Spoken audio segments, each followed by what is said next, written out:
at how Eric found Ariel and tried it. Oh, I got so much red. And I was closer to location, and it's like, I lost her once and I'm not going to lose her again. Like, that's a perfect example of the kind of changes that just make this movie stupid. Legitimately dumber than before. The people making this are like, what is going on? Okay? Yeah, look at all this shit in here. And it's frustrating. The original Little Mermaid had a very solid narrative. Actually, things went. Yeah, I'm listening to a review of Little Mermaid. Because I ain't gonna watch it. I'm gonna listen to reviews of it. And I've seen the previews of the stuff with that. I kind of already know what it is. So basically, everyone keeps talking about that the graphics on it are dulled down so much. It looks not as pleasant as it should look.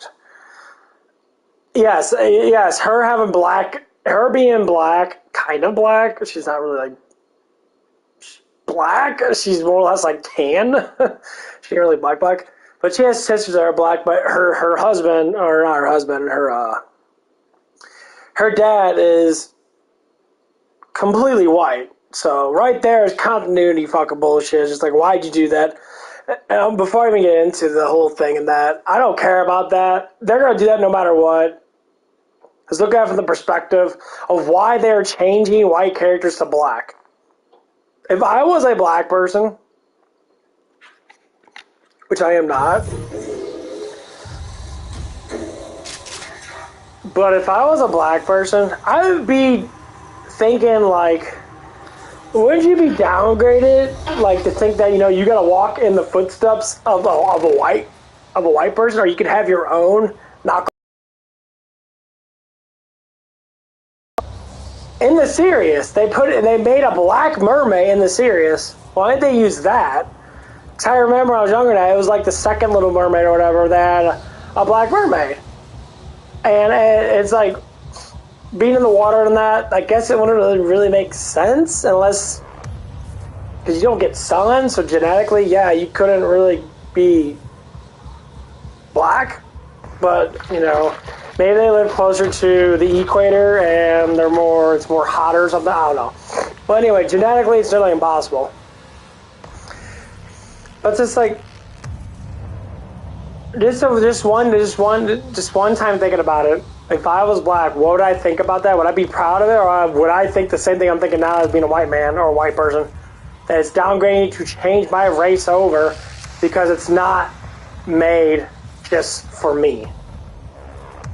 Now, if they did it in the way that I just stated, that she came in and she was trying to steal Ariel's boyfriend, they could have done that notch. She could have been a black, mermaid and have a white mermaid still. That would have been more better. Have some consequences of, because that's actually what happens. Because, women get jealous over other women pretty easily. Especially if they really like the same dude.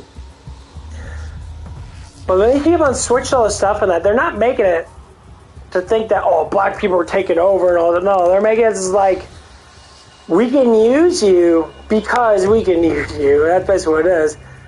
Just like we had this whole Pride Month thing that happened. Pride Month, Black Month, it's like, no one wants this.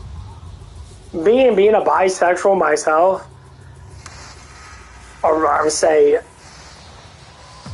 kind of a bisexual or whatever, the percents are, more favorable towards women, but even still, I don't care about it. I'm gonna fuck off Pride Month. I'm gonna walk around a big old dildo hanging off my fucking, off my stomach, and who cares? I got stuff to do. I got work to do. I got money to make. I got things I gotta do. I gotta learn. I gotta exercise.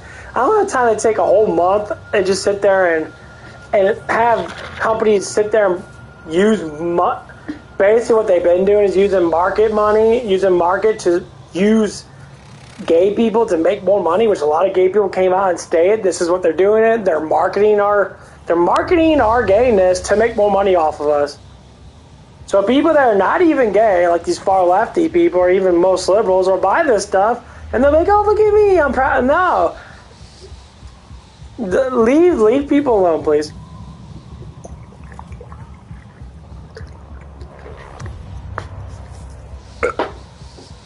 But anyway, Little Mermaid, so...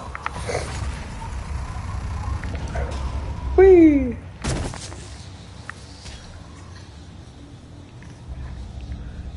So what is going on with Little Mermaid? Little Mermaid compared to the original one, obviously it's not going to be better because the original one was actually made with intent to be good, or whatever.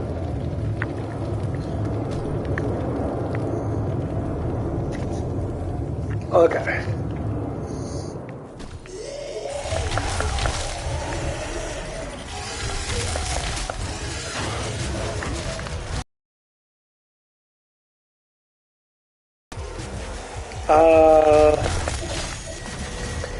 Let's see what else. The music, obviously, the songs probably have changed quite a bit. That's one of the things people complain about a lot. The songs were changed. Now, the person that was singing the songs, yes, she was very good at singing the songs. I'm not gonna lie about that. She's not a bad singer at all. Like, she's very good. She's a very pretty girl on that. But that's just beauty. I don't give a fuck about that. I care about, the concept of why people keep on calling out the racist stuff and that, like.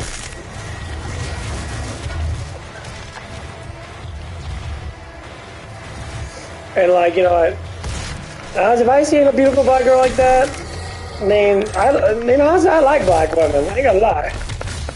I'm actually rather attracted to black women. I think I'm attracted to all women. But I see a lot of black women in that. I ain't gonna lie, I gotta have the hots for them. Certain ones, certain style of body in that I like a lot. And, but yeah, with kind of just losing track of what I was talking about. Anyway, yeah, so the biggest thing that was the graphics. The CGI was fucking terrible in a lot of spots. For what I've seen, it's really dark and gloomy. There's not enough light. It just seemed really dull. Like they were in a hurry to making it, so they could just spit it out. And,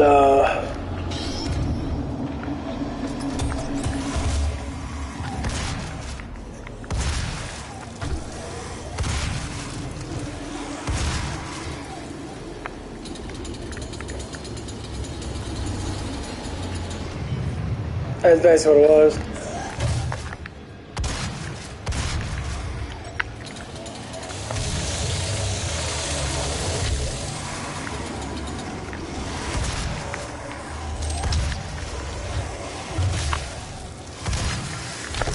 That's what it is. There's so much cultist crap going on, man. I despise all this crap.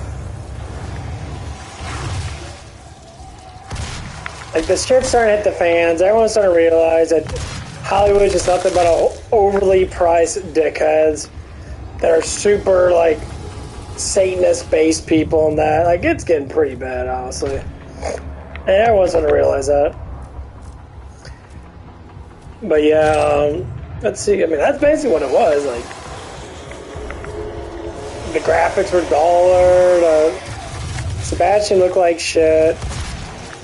The seagull looked like crap. They didn't look that good.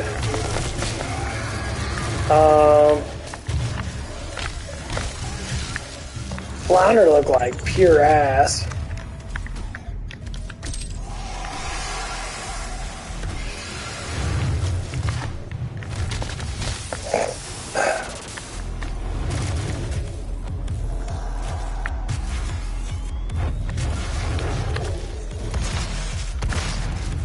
What else?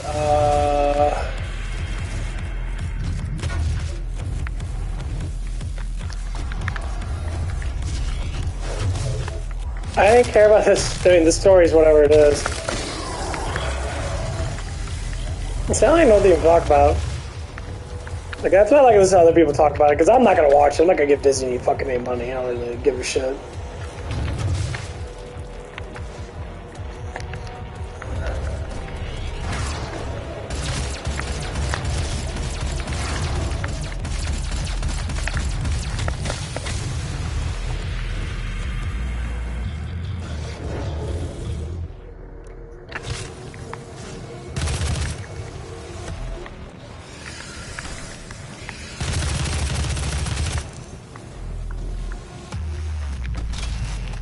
Yeah, I don't do Disney, I don't do Marvel anymore, I don't do that crap anymore.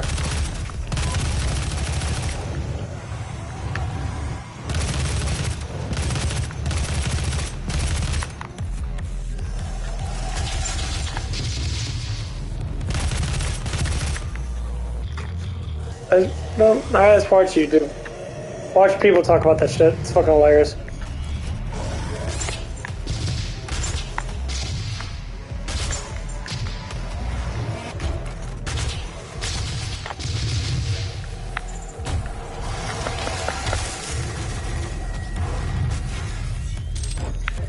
So that's what we're gonna do.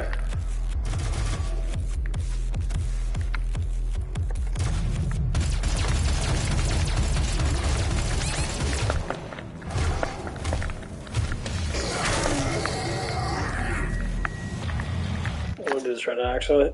Really bad. It's 2 hours long, so we'll listen to all this crap. It's from Night Watch.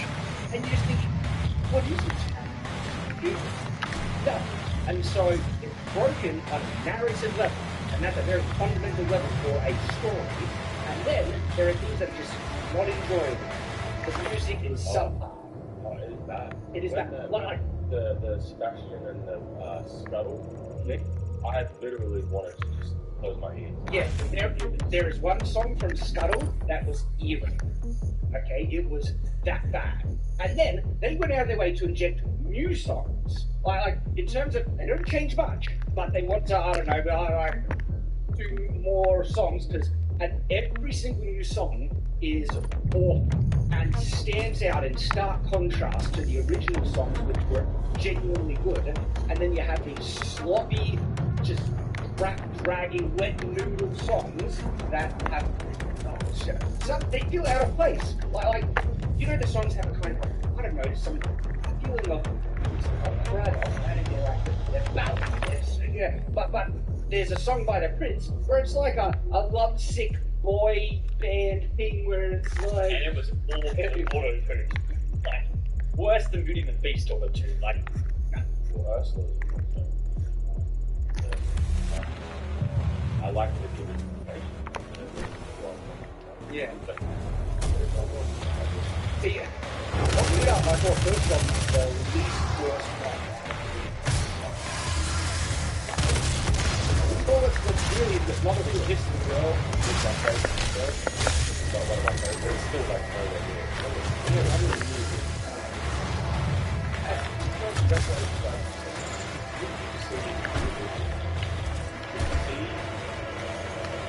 See the Little Mermaid. See the top point, but at the same time, simultaneously, it's nothing like it. Like it's holding me to 200. And I love that. So, like in terms of, I don't know, songs that have a feeling that they fit with the other songs in the world, would you consider a rap?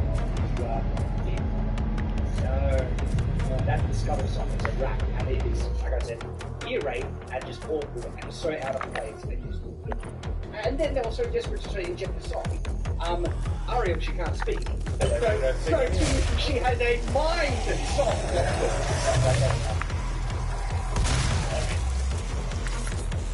And it's in that song where she doesn't know what's so beautiful. She knows what's awesome because of things and the song was just so poorly written. It didn't have the gravitas of the other one. It just without. Okay, and so we have like levels and levels of that. And now we come to the appearance of the characters. Every character, like, just not look or feel like the originals. The closest one was the Sea Witch for me, but even she wasn't good, but she was better than, you know, the least worst one. But oh my gosh, did Trident feel like a wet noodle, and the acting was awful for him, and he just did not feel like Trident at all. He had no presence and bad. He just felt okay, and so didn't feel like the original character. My gosh, Sebastian Flounder, right? I cannot express enough how bad that CGI was. Like, they looked so stiff and they couldn't emote. And so when you see Sebastian talking and expressing, you're not getting really any of the emotion of what he's trying to say on his face. It looks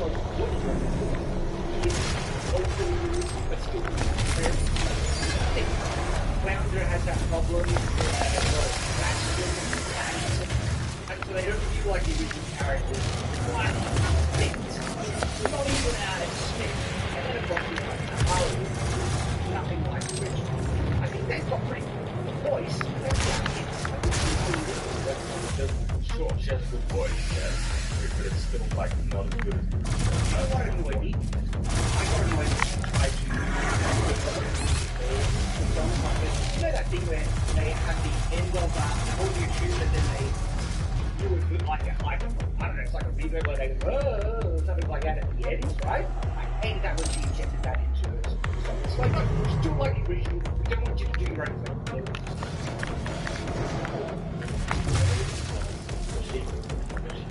She added herself.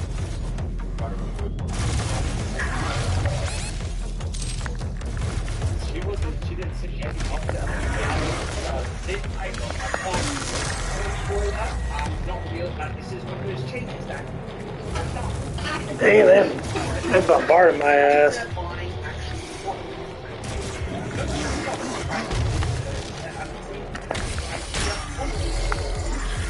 This adaptation has her singing along with Sebastian at certain high points, and I'm like, hey, no, that's implying that she's on board with Under the Sea is great, when the narrative is that she knows she wants to leave the sea.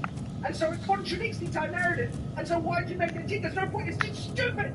Who's making these changes? It's dumb. There's an interesting philosophical take in that when it's flounder and whatever.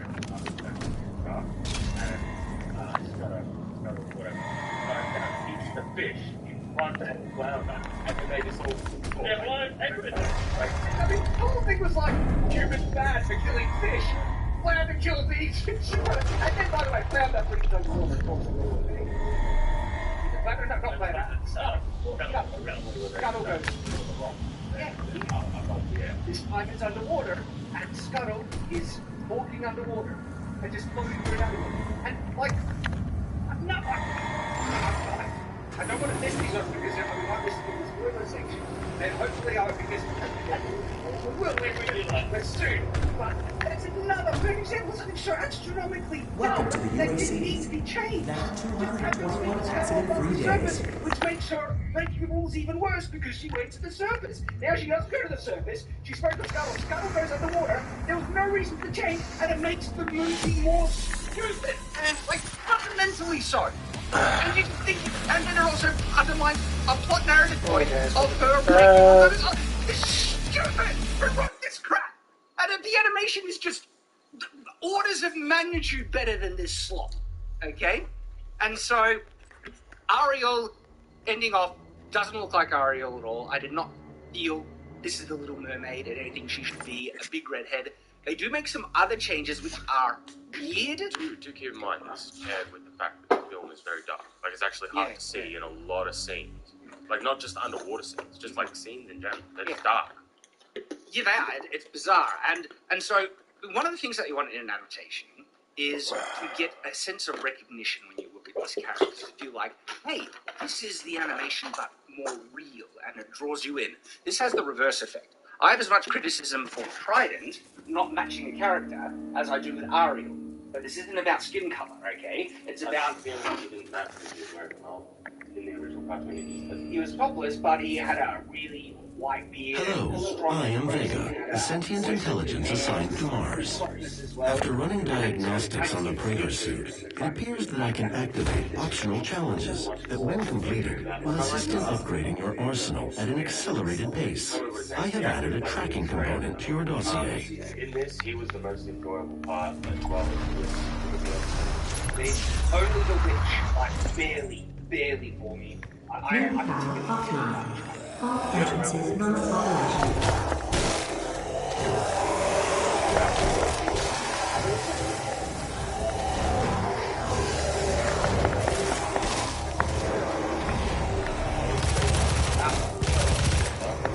What I was saying is that thinking about adaptations. Main power offline. All entrances non-operational.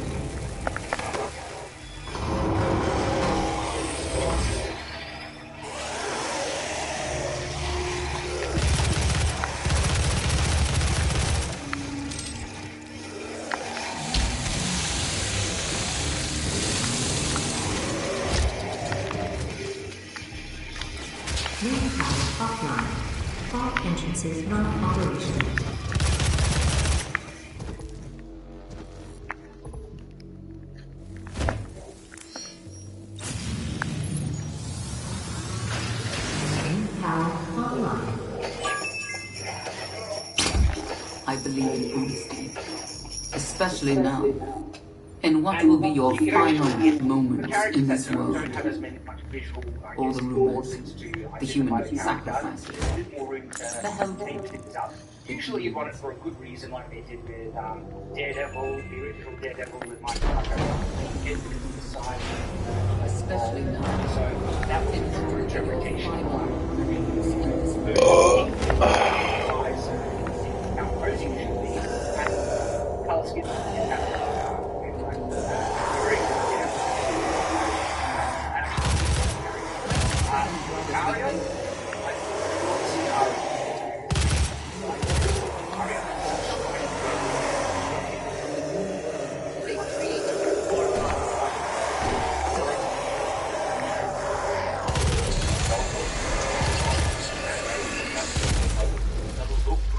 I don't like it.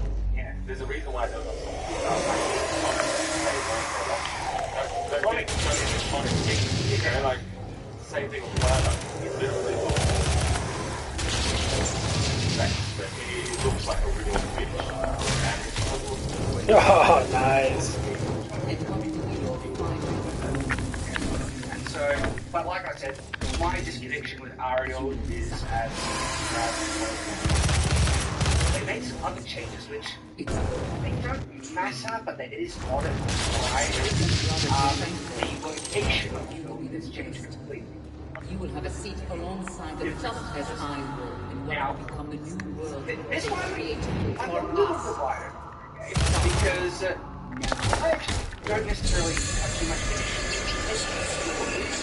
of locations and make I think I've multiple times before. Seven Samurai, Magnificent Seven in the West.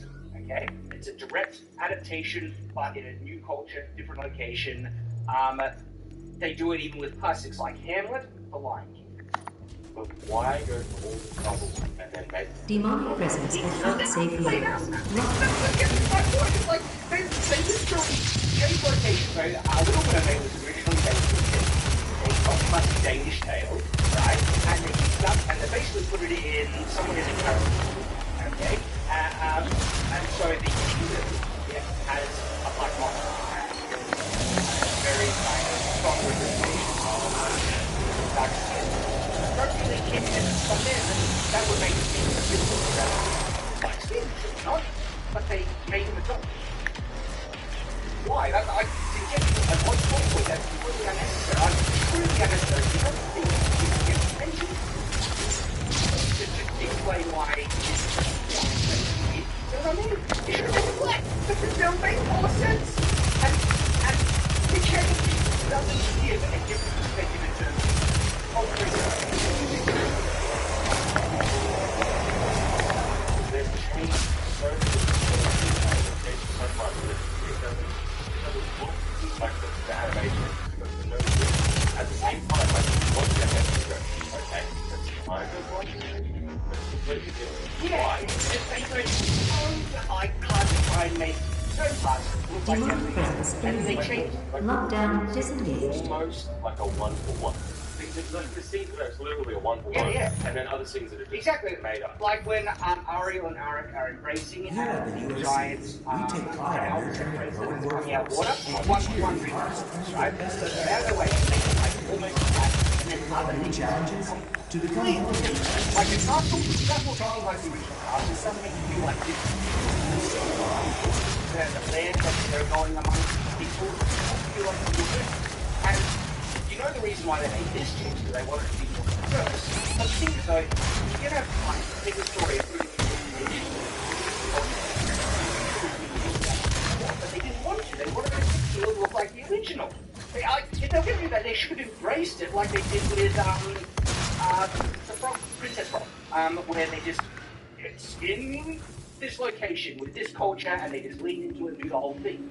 And they didn't do it with this and therefore unnecessary. That's what I think. That's what I think. They're a one-for-one, like identical to the animation, but then there are scenes that are just like brand new. Like when trying to destroy all her stuff. That's a one-for-one scene.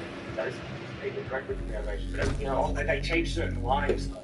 There's a big line which is also part of the plot that they really wanted to almost get rid of. It's still there, but they reduced it so much that the plot now doesn't work. We'll talk about that.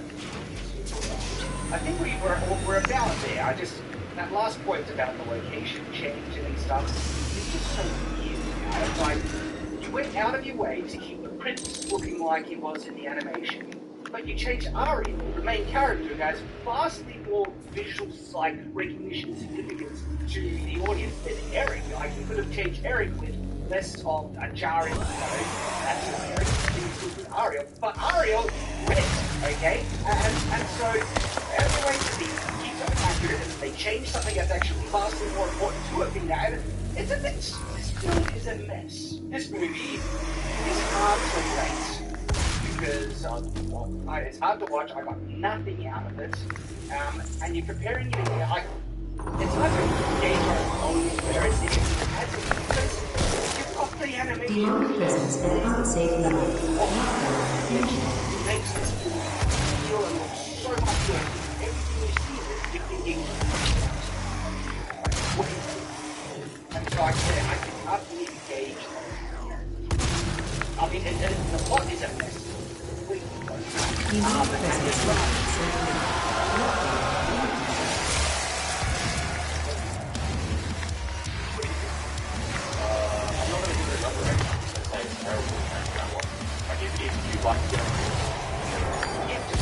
Like, this feels like the quality animation. Not a true. This is like, I grew up with Little Mermaid. I haven't felt it. Right? This is not. Keep in mind,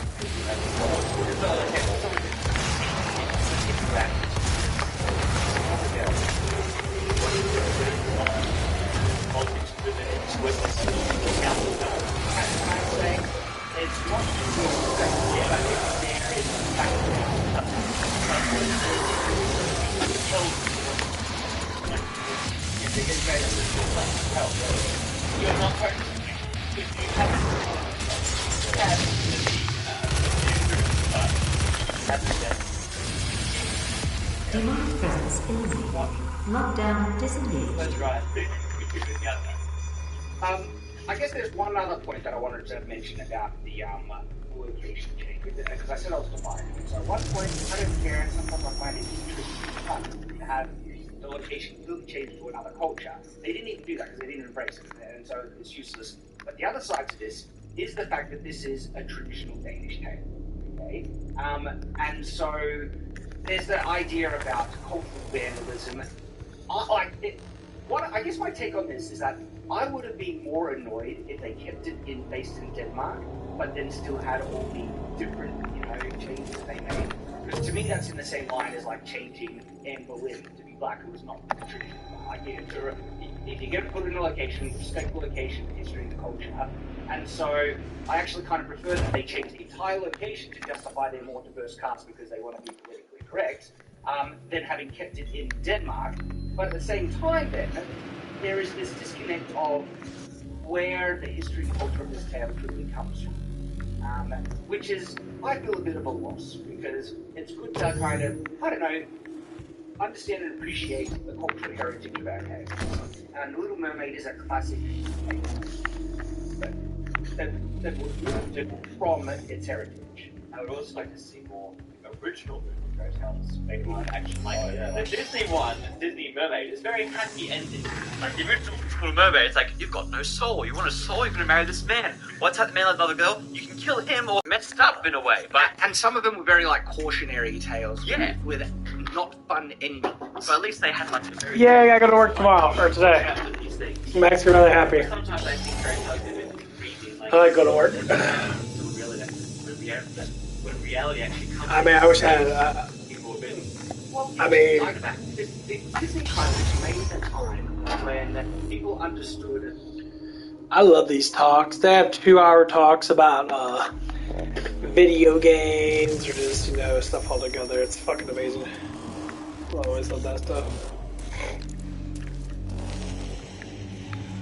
But yeah, I'm not going to work tomorrow.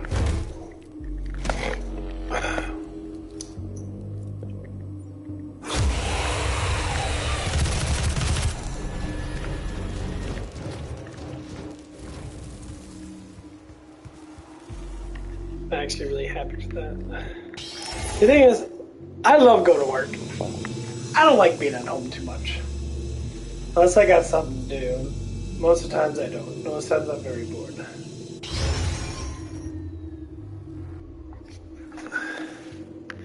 Be very, very bored. But yeah.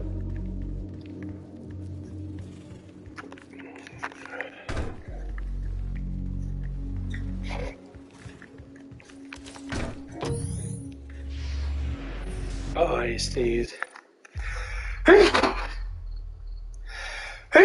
Oh, fuck. Oh, that one fucking hurt. Access granted. Cool.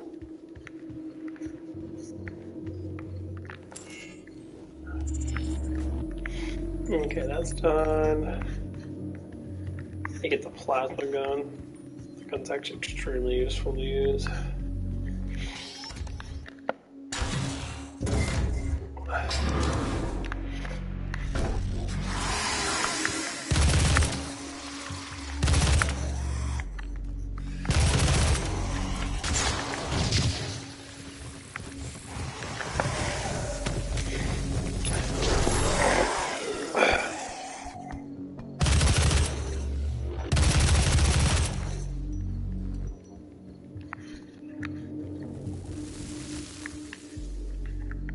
Yeah, someone commented on my one of my Doom thing. I think it was Maya Short. They're saying that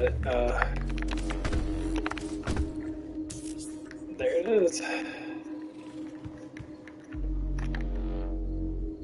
that it?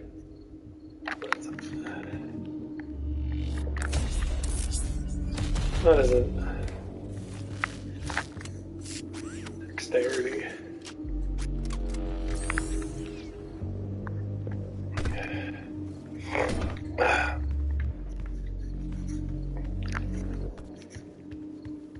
Cool, I got that. Got that.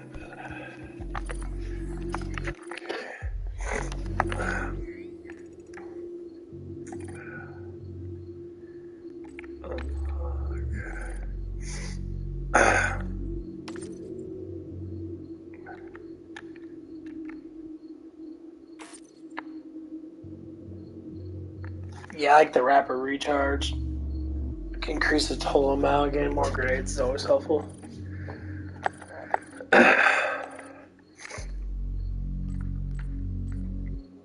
Dexterity, switch weapons faster. Good.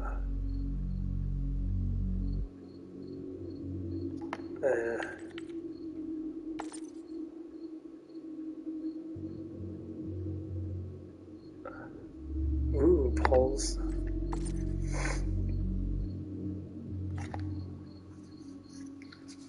I'm gonna wait. Okay.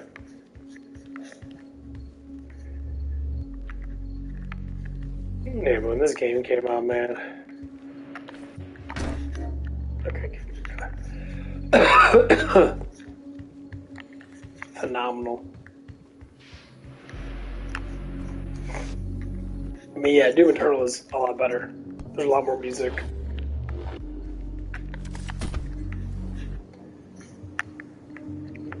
Here. Wait a minute. Oh, that was right there. Oh, I didn't think about that. Cool.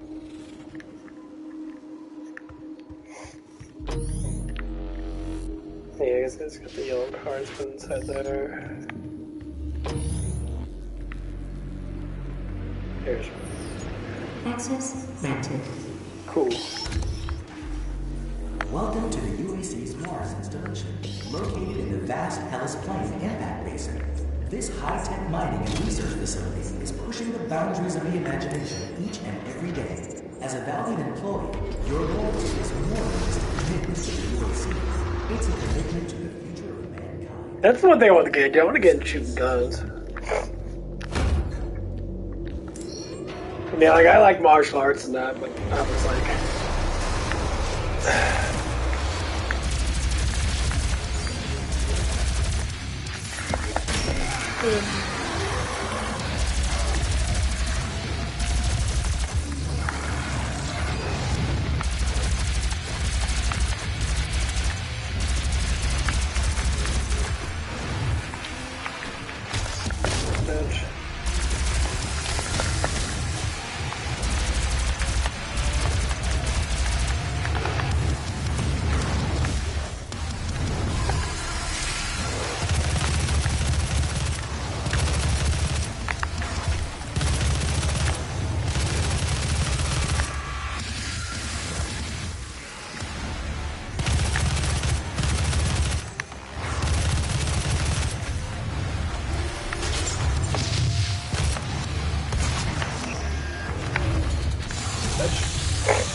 There's so many of these dudes.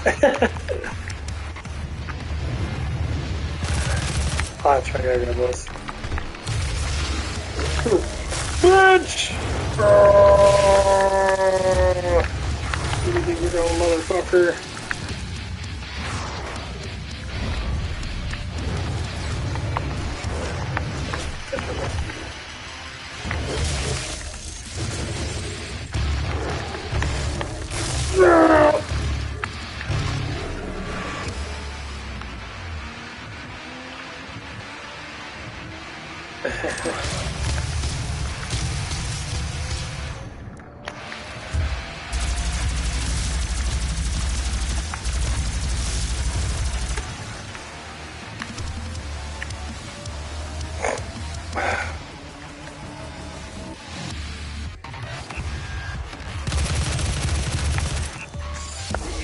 Get dusted. It's my new catchphrase when I kill someone. Get dusted. It's like a vampire phase. No, I haven't played a really good vampire game in a long ass time. I know you got this game called Redfall. I heard it was fucking horrible.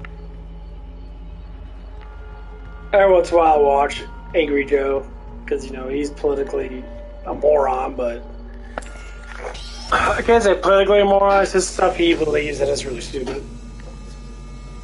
But, what he talks about with games and that has always stayed true. That game called Redfall is a piece of shit game. It's like a Left 4 Dead type game with vampires instead of zombies. Like, why'd you just play fucking Killing Floor? You can solve all your problems if you just play Killing Floor.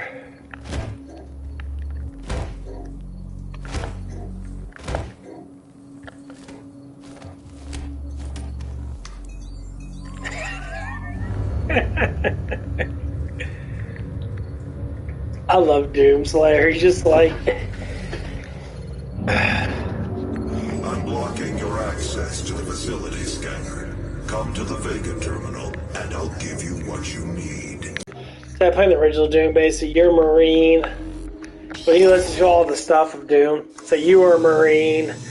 You hear all this gunfire that, you hear people calling orders and that, and then they say complete silence. And then when you walk through the battlefield as the only Marine left.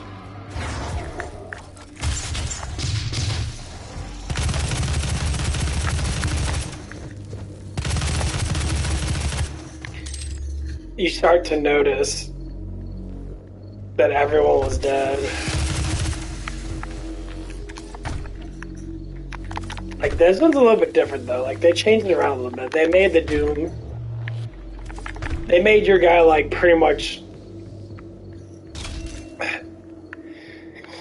So basically, the backstory of it shows more in Doom Eternal. They don't show a lot of backstory in this.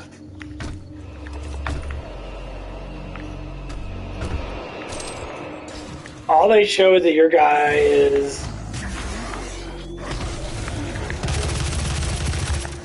supposedly, like, immortal. Pretty much. Like, it's really hard for him to die.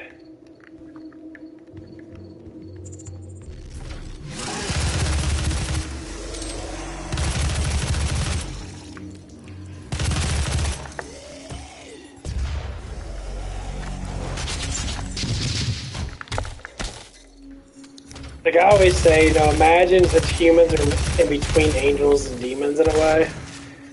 Just imagine if we ever got powers, so to speak, from the demon realm, from hell, or vice versa.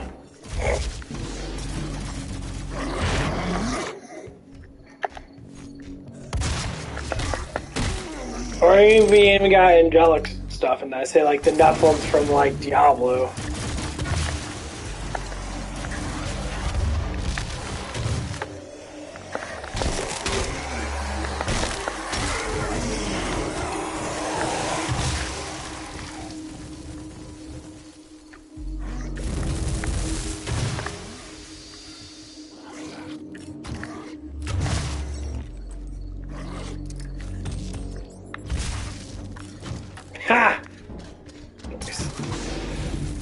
I always imagined that. Like, people were saying back then we could use magic and shit. Which made sense, because, you know, you should be able to use magic. You know, I believe so, you know, to conjure up, you know, spells of that would just be, you know, ways of nature. Just like we invented guns or invented battleships and that to do our wars for us.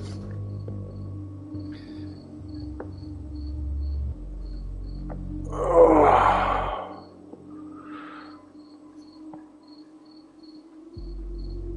Don't even warm up my fucking chest. I got my chest, Hey, my hoodie on. There we go. Oh, feel darker.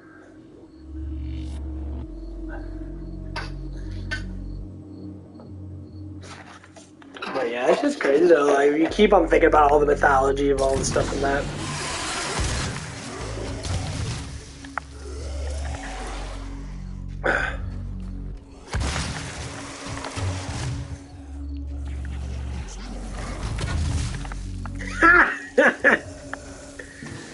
Bitch.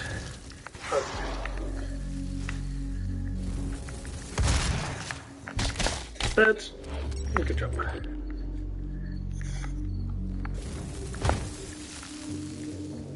But yeah, it's like when you start thinking about all this stuff, and that it gets super like interesting. Okay, let's see if I missed anything. Okay, I got that one. Okay, there's one all the way the fuck down here, but that is.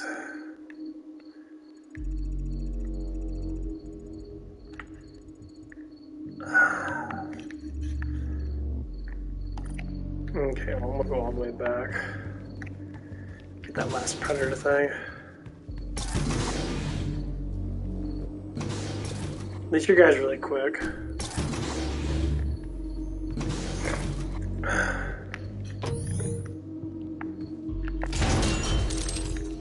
Cool. But yeah, it's just very interesting to go through the mythology of like life and that and see where it comes from and that.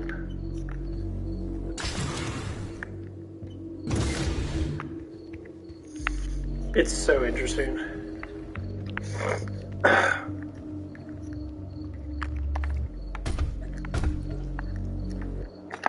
Okay. What the fuck's up here? Okay, let me go there. Hang on.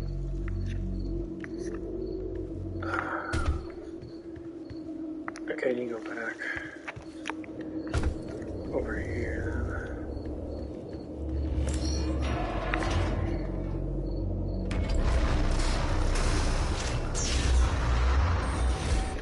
All UAC employees are subject to regular med checks to ensure their production capabilities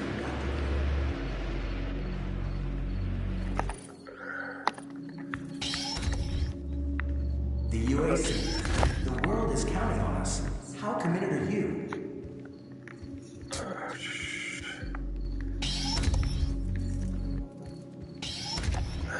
We'll go through.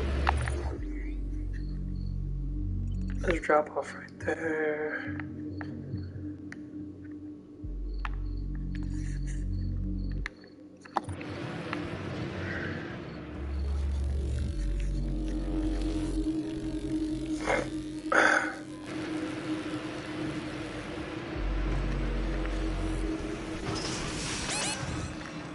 Are you fucking serious? How the fuck did I die from that? Dude, what the fuck? Oh, that was so priceless.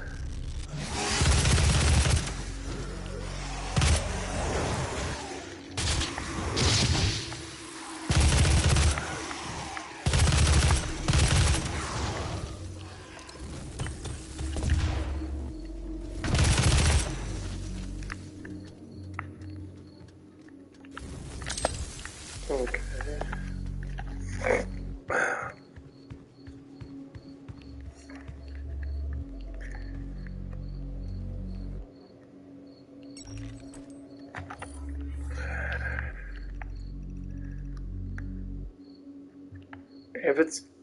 If it's orange or I gotta go inside that room. I have to go through the air vents.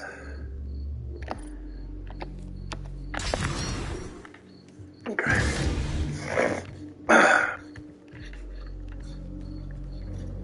That's just crazy though. Okay, what's this? Okay.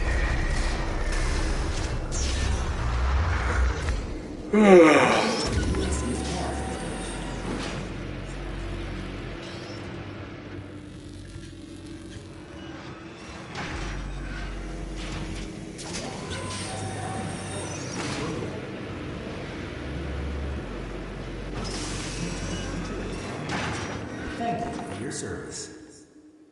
Okay.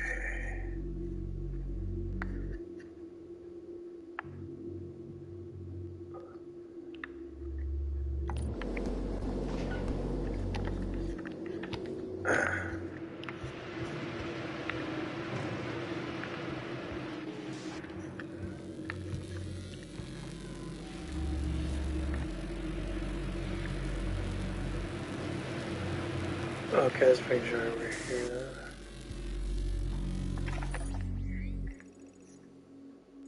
I have to go.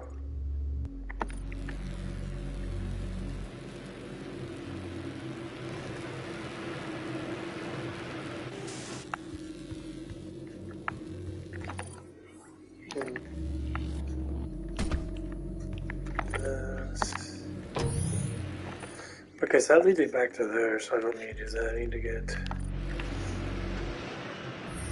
There's a hatch right here.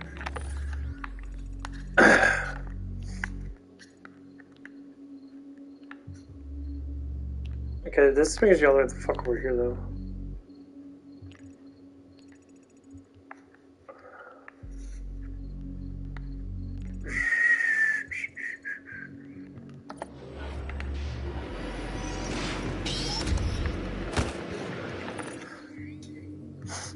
This is what I don't like about games that are not. Because I got in there before when I first played this. Not first, but you know what I mean. Here at UAC, we take pride in nurturing the workforce.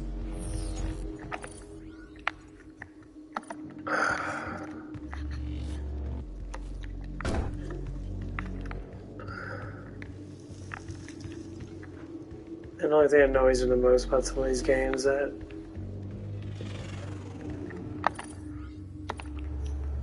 people enjoy like the seek and find type shit.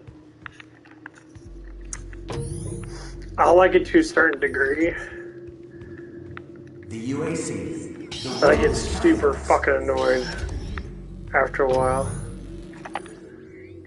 And then it just becomes a fucking nuisance. Just like banging my head up against the wall kind of thing. I'm like, what the fuck? Are you serious? Do I have to do this? Oh, I don't want to do this. Well, I'm just gonna listen to these guys talk. Classic. Deadpool in distress, through love at first sight, heroes coming in, all those things. Little Mermaid has those, and it's wonderful as a result. Those are the things that this film finds offensive.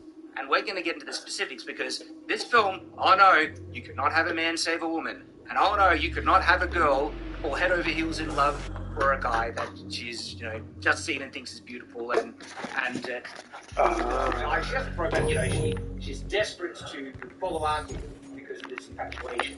Because part of the Little Mermaid tale is a tale of naivety and growing up, but also overcoming, and that sometimes, this love at first sight, the dream is that, because I think most people really understand love at first sight, it's rare. No, it can happen. I've got a video saying it can actually happen. Happened to me. Continue on. No, but it's a dream. I've seen you go that girl. Yeah, I've been American like that. Why? When have I ever said that? I've said it's big bacon. I've said that. That's your monster. Actual love at first sight is a thing that is romantic and rarely happens, but it does happen. And part of the tale is to just have the dream kind of go. It's a wonderful romantic tale of love truly overcoming, and that's what the Little Mermaid was. Okay, and most people are not so dumb to think that that's what the love should always be like, but no, that's the romanticism of the tale. And I think they did it really, in fact, masterfully in the Cinderella adaptation. Love at first sight, and it's just done beautifully. I've got a video on Shadowversity breaking the scene down, and they pull it off, and it's incredible, and it's the only Disney remake that's worth it. Like, I genuinely love the Cinderella Disney remake. And one of the things that I think just works so well about that one versus, say, something like this, is they didn't go into it trying to make a one-for-one movie. Oh man, she's got that fucking hip. Classic animation, like the mice and things like that, but it's not a musical. In fact, there's a musical number in it, but they went into it trying to make a good story. Okay, a story that could stand on its own merits, that isn't hung up about its origin, and that actually changes in it to make it better. It's that the adaptation of Cinderella, the remake, is better than the animation, and I love it. But then they lost the plot on everything else. They just want to make this sanitized, watered down, politically correct, one remake that's overrated, making certain changes and then doesn't get a stuff and makes horrible changes to other things, and we get sloppy crap like this that is just a shadow of the original. No, spoilers. Now we're going into spoilers. This is your warning. Be warned. Spoiler section time. Break it down. Where do you guys want to begin? Start. I've been given a long list here. I do have a long list. So, part of this story, this new plot is about bigotry. About love, about human bad, and but the main part of the love story and the human bad thing was just marriage device that they tried in the now this is almost the main story. In fact, replace the love story with this. The scene where Ariel says, "But Daddy, I love you," is replaced with that doesn't make us enemies. Love story replaced by. Now, if that's the story, there are some things that can okay? That seems to be the thing at the forefront. I mean, they kind of work against each other a bit, because it starts off with the humans trying to kill a mermaid. And it's Ariel. Someone tried to, they tried to harpoon her. Wouldn't that make her a bit more wary of humans? It doesn't really phase her though. It's just like, ooh, humans. If you tried to harpoon you, isn't that going to make you a little more human? So, it's a change that they made to have a story of, two sides that don't like that's undermining the love story. And so it's a change that is making the story worse. First one, right out of the gate, it was just like, okay. I mean, in the beginning, the animation had like the sailors just dancing along, trying to capture a fish, and a fish trying to get free. And it's nothing as like severe as it's a mermaid, harpoon her. It's like humans just catching fish because we eat fish. So okay, there's that. And then there's a conversation about mermaids, and for some reason the humans know about a very specific gathering of mermaids. What they call it? The coral moon. The mermaids are going to be gathering at the coral moon. I'm like, what the hell did you know that? Magic, Chad. Magic, It's all magic. Was there some interaction of mermaids in the past where, I don't know, somebody was like, yeah, we got this thing called a coral moon, and then the sailor just freaked around with it. bizarre, and I need like the humans know that what did that add to the film? It was explained what's happening. The mermaids return to the world Is pure argent energy you've just taken into your system. Unnecessary change. It seems to agree with you. I will unlock the remaining argent cells within the facility for you. Wait, I'm counting them. I'm counting Give them. him what he wants. So, now we have the introduction of, well, we have this 61,337 gathering. It's UAC probably members gathering. deceased. And, 81% of the facility is on lockdown. mermaids coming Demonic in. presence through the Mars installation Did is anyone, like, critical. just According to the wonder records about Dr. Hager, the Triton's invasion entrance originated in the Lazarus what he was facility. doing? It seems that a hell wave was activated, He transforming was 64% buried of all underground. UAC Fish came in, employees like, into the creatures you see well, roaming His throughout the entrance is facility. to just The rest were killed by the demons released like, from their holding cells. appear and from the linear depths of the ground. He just all the time, he likes to bury himself underground and just hang out. It's like, I know they did it for some but it's the same stupidity of the, like, you know, Star Destroyers being buried underground in Rise of Skywalker. It makes no sense, but they did it for the reveal when they could have had You it may in not agree with our research, but know this.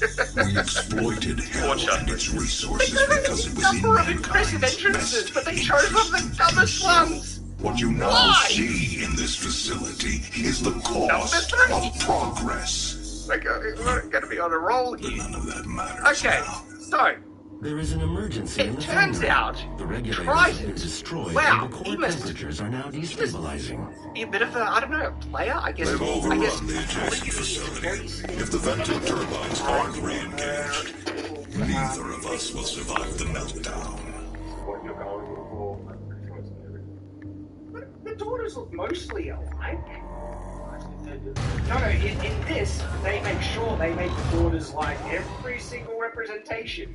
In the animation, you can easily just think of, you know, he has a wife and lots of daughters. In this, he has to have had multiple wives to get this result. And it's got some tail in each location. It's not like, it doesn't really mean anything. They do it for just be like, they want their diversity, but it's like, okay, there's some implications there about their society. Yeah, alright. My first reaction to the crab looks so bad. ability, but with eyes and stone instead.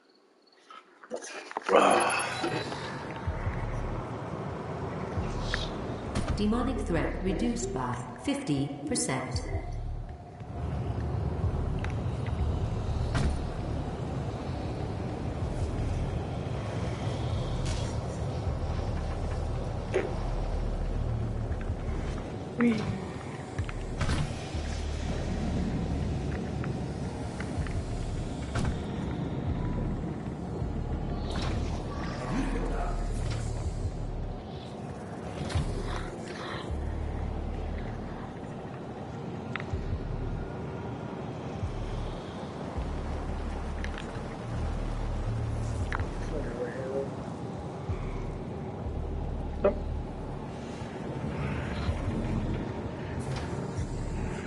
Into the future.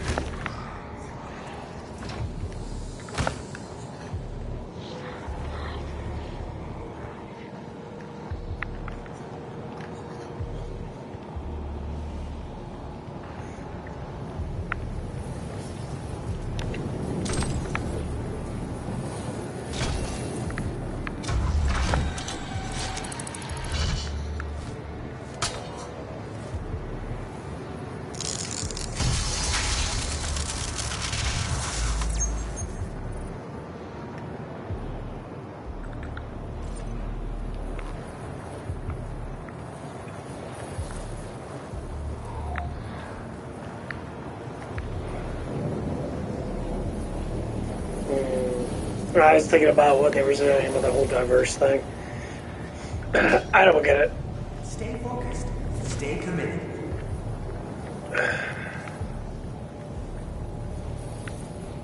You know what's so funny is that most of these like white films, they're now trying to be more diverse. but you have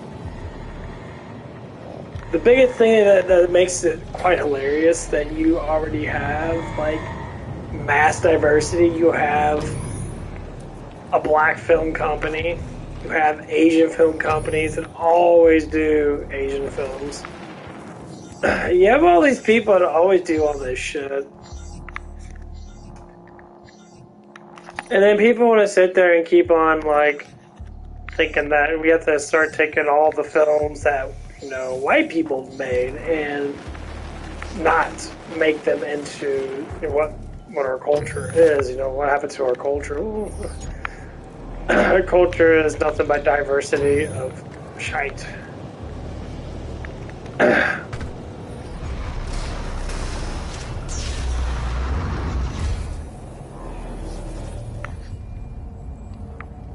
But the honest truth is people are just sitting there like, are you serious? Like, it's the beginning of it. Okay. Oh, fuck. Like, I don't... It's like I stopped caring about all that crap. Like, I just don't care. So every time I look at all this diversity crap, and I'm just there like, I don't give a shit, honestly. I just don't care.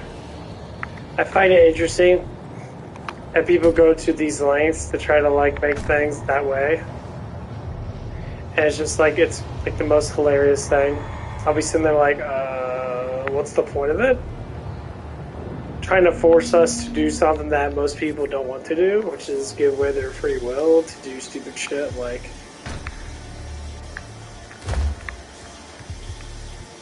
Basically give away our free will. That's the whole point of this, is to mind control us to think other ways. That's fucking hilarious. You can't... Like, I was talking to this one young, she was a young black lady at work in that. She was a teenager in that, or she was a young adult. And she brought up the transgender thing, of course she brought up the black thing now. I'm like, you ever notice that you bring up, you know, the oppression, say, if people bring up the oppression of people, you know why oppression actually exists, why people are oppressed? It's because you believe that you are. See, that's the problem, that's the good thing about America, and the bad thing, it's freedom.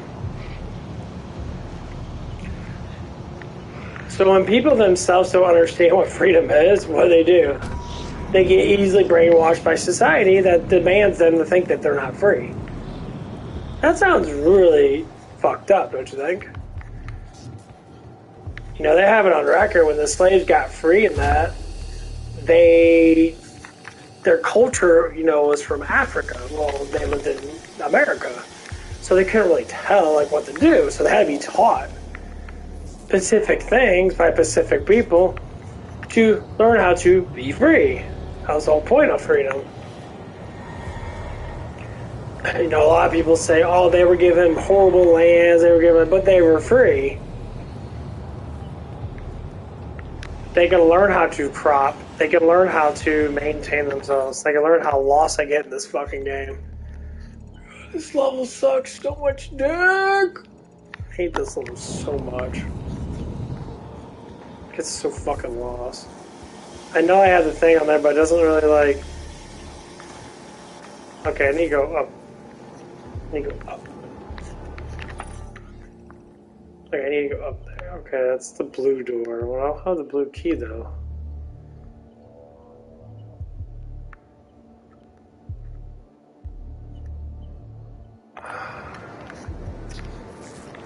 Fuck! Let's go restart this fucking mission.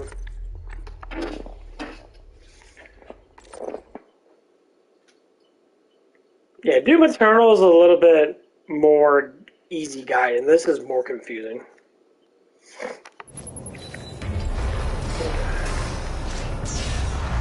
But anyway, she was talking about the transgender thing, and that first thing she stated was, transgenders are, you know,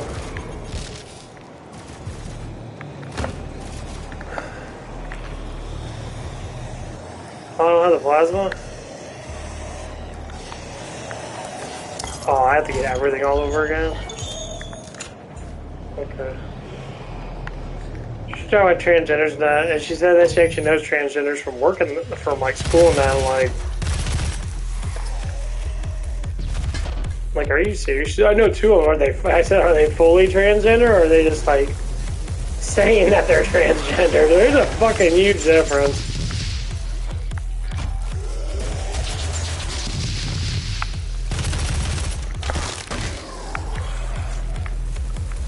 And then, like, soon you ask someone that question that they don't know. So I'm just like, okay, well, then I guess that the people that you're talking to.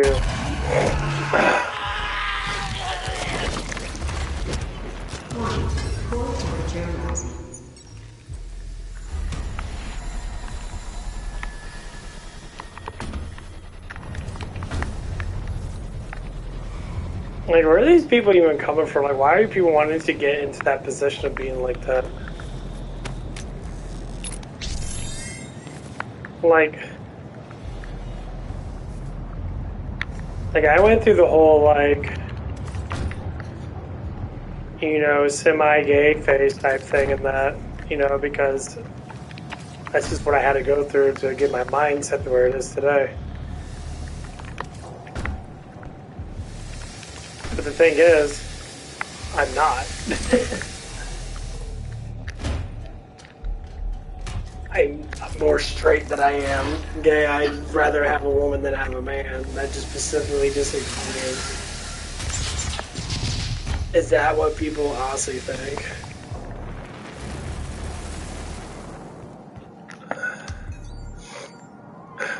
Access granted. Gas leak stopped.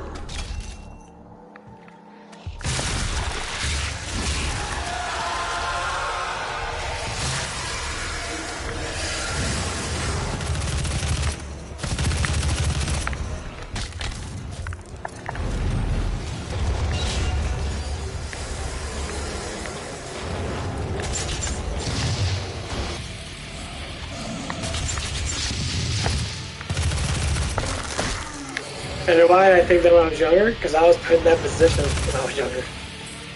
100%.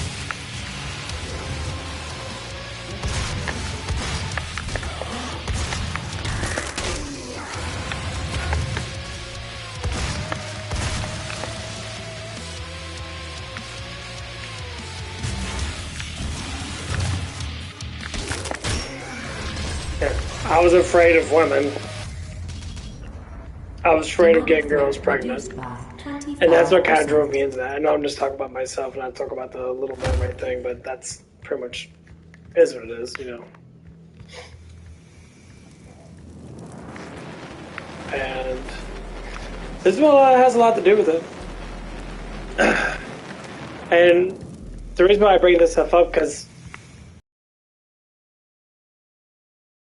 put in this position, not saying my school is like that, not really.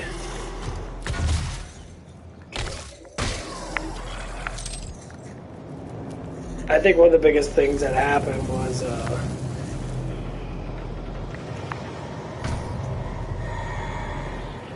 that what really started all this was I always core temperature rising. I always hated myself. I never thought I was worthy.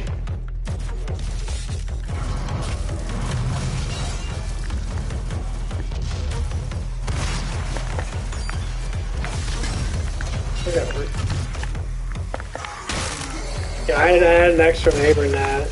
I was making fun of a lot and shit like that. So my brain just like I constantly going through constant state of stress.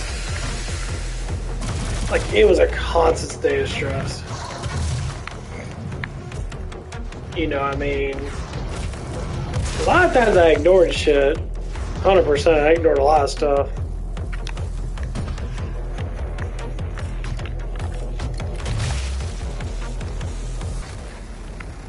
And, well, you know, I constantly went through and that, you know, I constantly got upset over stupid shit and that. And, like, when I would try to get all emotional, get girls to like me and that, I was always very timid. I was always very scared.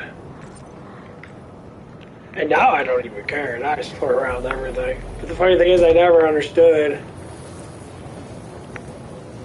I'm always a attention whore. You know, I always thought everyone should like everyone unless there's a specific reason why you should dislike them, but you should completely hate them. But I realized people just fucking hate people. People just hate people. They just don't like them at all. They'll despise them 100%.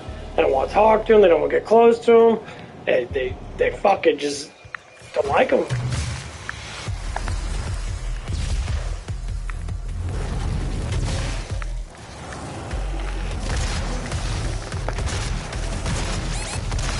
God damn, motherfucker.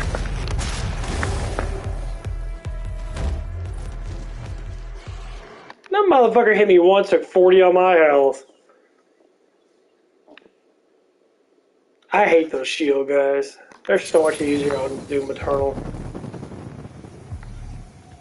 Demonic threat reduced by 25%.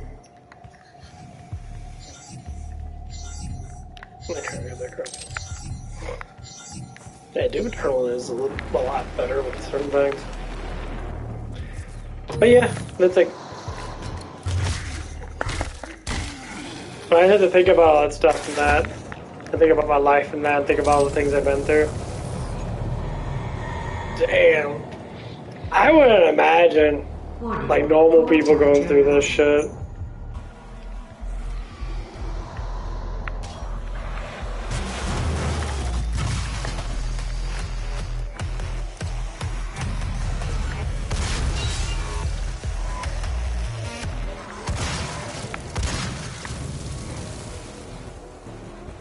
Like, for real, like...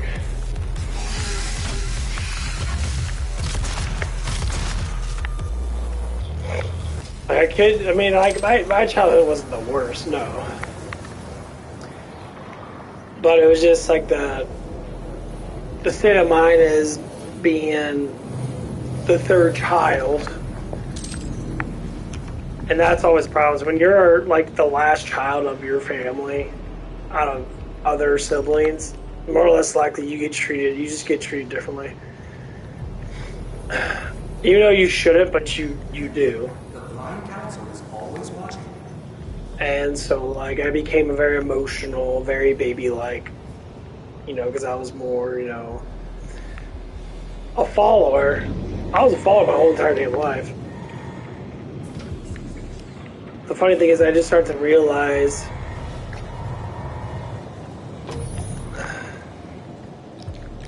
that life is better when you're leading. And then I started to realize that. So when I look at other people that are followers and that, I'm just looking at them like, there's no need to be a follower. Okay, where the fuck do I have to go? I'm getting really annoyed with this fucking game. Yeah, there's just... I have to go down below.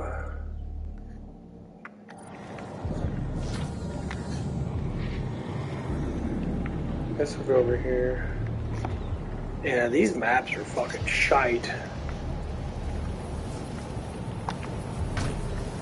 There's nothing over here. Yeah, I don't like the way these maps are. I can't go in there because that is the yellow key.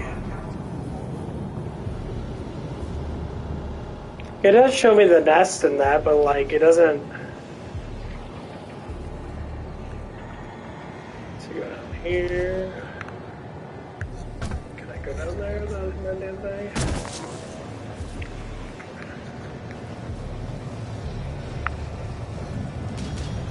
This is where the nest thing's at. Damn place game is so fucking damn long.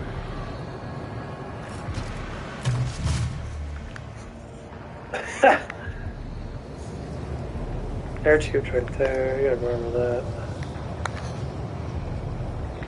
Yeah, this is the worst part about this game is the whole get lost bullshit. Like, I fucking hate it so much.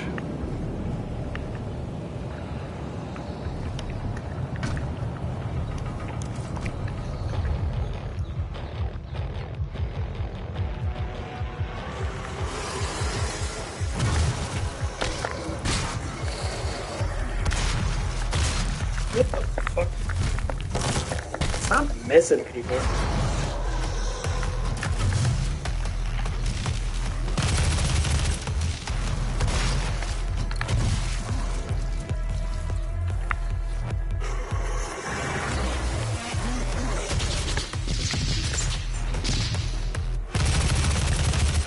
His aim is so stiff.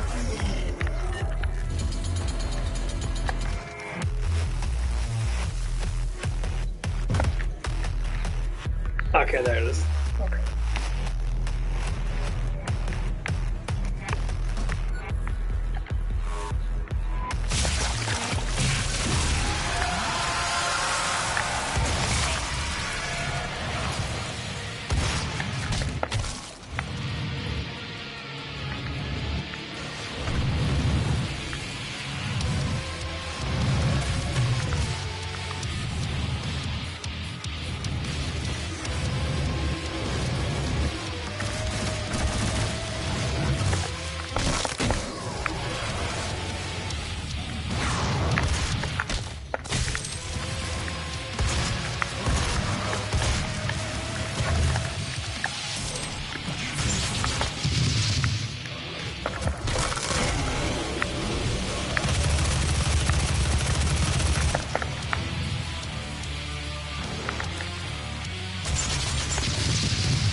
Demonic threat reduced by 50%.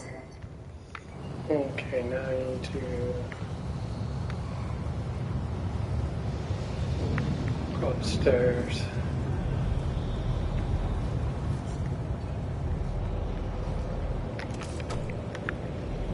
Okay.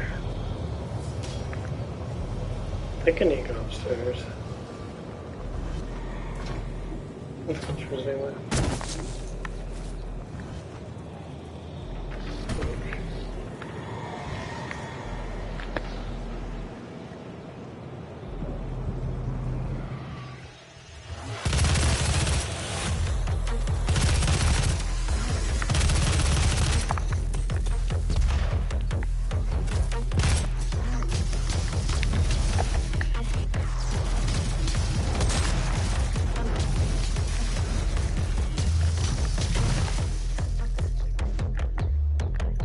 Man, my chest is fucking hurting.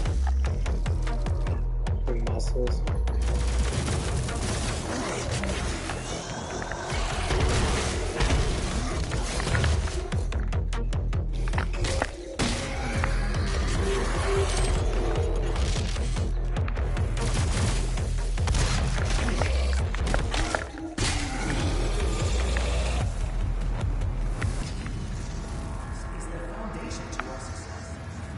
I kind of miss the Marine guys off of like Doom 64. I love Doom 64. I never got the plasma gun? I thought I got it from the other one. What the fuck? They didn't even give it to me? What?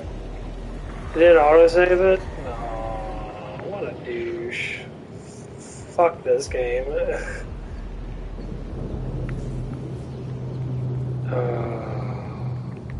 I like this Doom, but this confusion of fucking back and forth bullshit is so fucking dumb.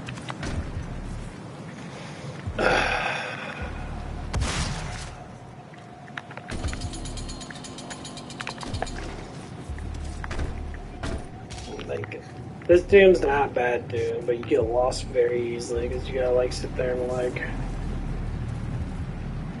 I don't know, I don't like games that have gigantic confusing maps. They're just like back and forth, back and forth, back and forth. No, I want to stay consistent.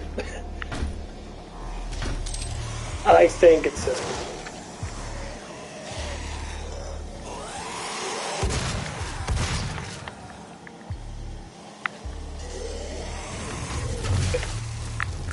Doom Eternal is consistent. It was more of a straight line than it was a fucking, like, circle.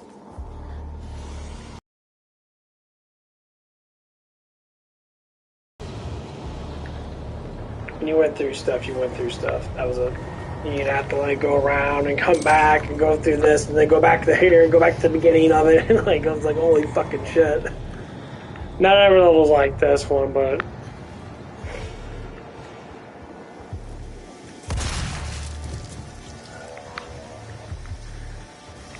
I get bored.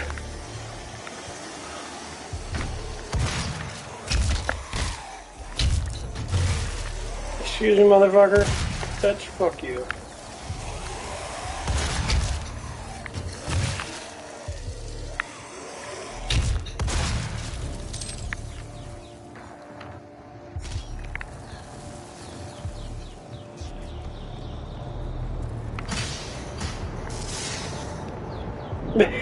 Oh my god! Look at this map! Look how big it is! This is so fucking dumb. Like, they want you to walk through so much shit just to get these cars. Okay, so I need to go over there then. Okay. So I have to go through this yellow door right here, but I don't have the yellow door to go over there. I don't have the yellow fucking key. And there's one right here that's in the fucking blue door. I don't have a blue key. Where's the blue key at?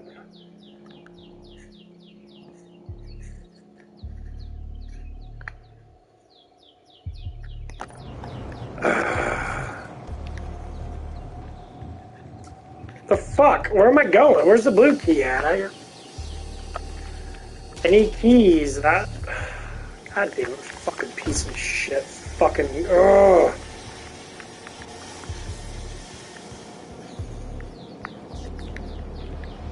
You become this game blind and you haven't played it in a while. My god, it pisses you off. Where am I going? Where's the key at? Look for it. Motherfucker, I don't want to sit here waste my fucking time looking for something that should be already given to me already. Okay, well there's nothing over there.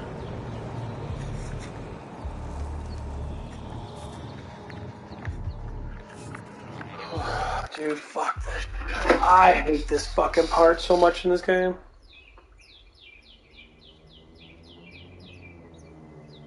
I shouldn't have to be frustrated.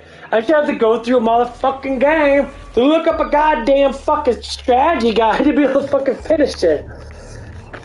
Where am I going? What am I doing? I got the two things. Okay, cool. Where the fuck is the key at? I should have got it after I destroyed the last fucking gore, where the fuck it is. Why is it not giving me anything I need? It's just I'm walking around in a goddamn fucking circle. This is fucking retarded. I'm getting cardio. I literally am going around into a fucking circle. Because they all end up in the same damn spot. I need to go back to the jet thing.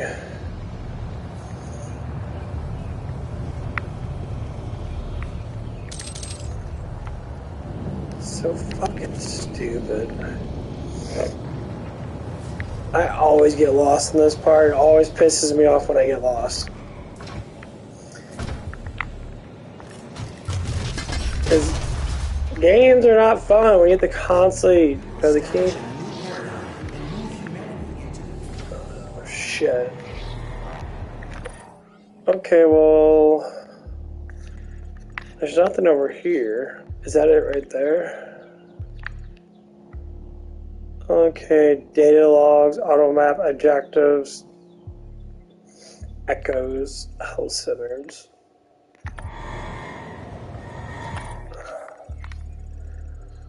Oh my god, it's so bad! Guy caffeine's right on me.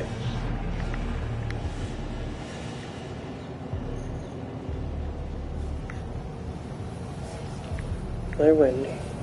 No one wants me to go up here. Stay focused. Stay committed. I just ripped the door out. Where the fuck is the key at, though?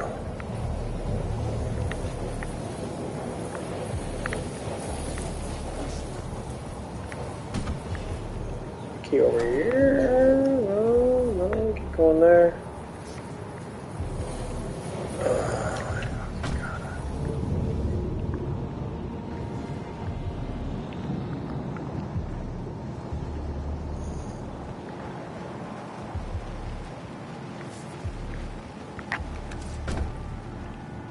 There it is. I knew it was somewhere.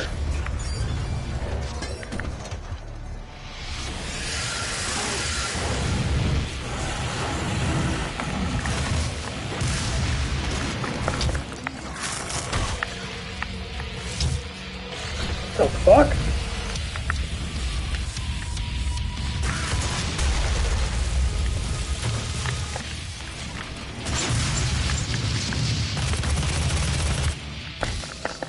Fuck you, fish.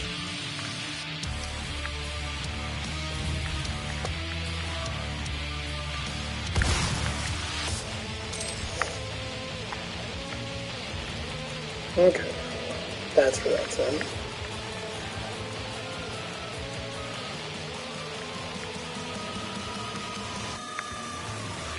Fire over here anyway.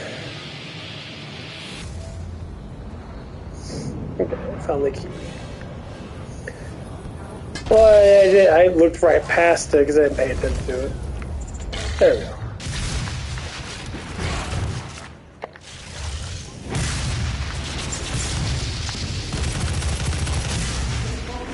Stay committed. Are you fucking serious, dude? Hey, why you pop up a fucking Hell Knight right in my fucking face? The Blind Council is always watching. Demonic threat reduced by 50%.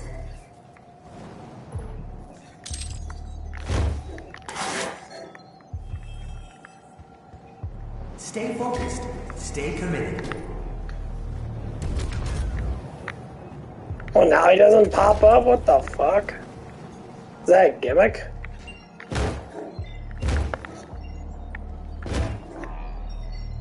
Remember, the Blind Council is always watching.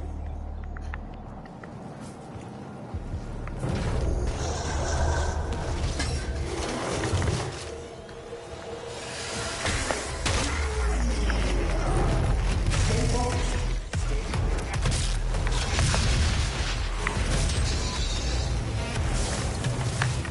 Good guy, get on the fucking dash.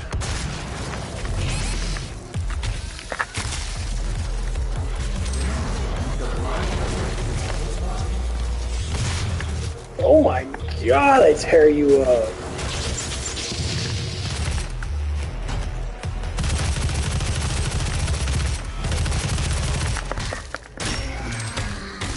Fuck you. They tear you up hella bad when they shoot you. Fuck. What's where I was at? Okay. Okay, we figured that out.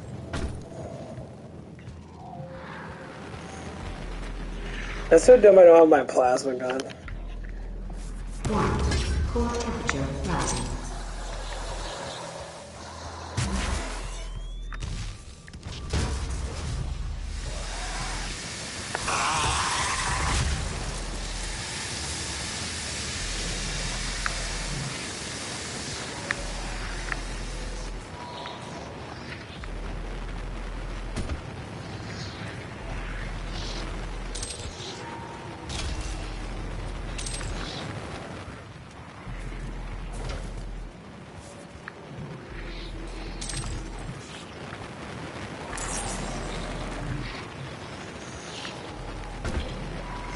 Map is...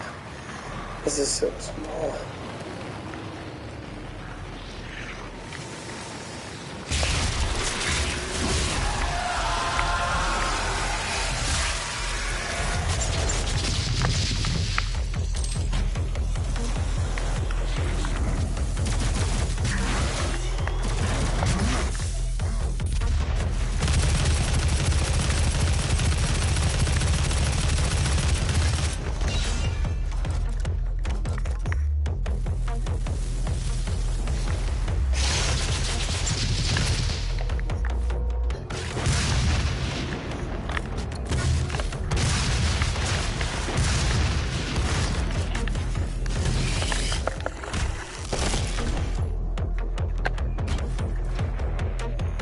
Get dusted, bitch. Oh, that was good. Demonic threat reduced by 75%.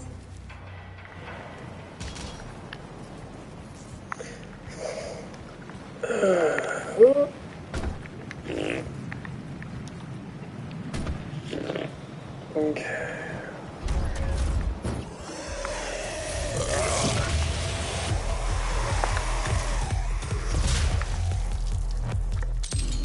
We will establish a new paradigm.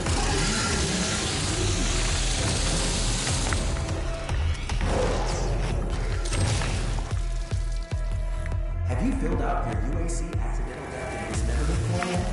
See Jessica and Human Resources for assistance.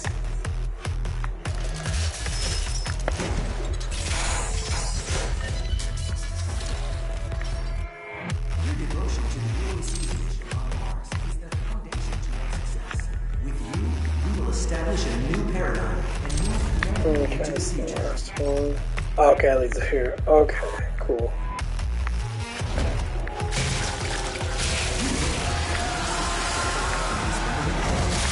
See Jessica and Human Resources for assistance.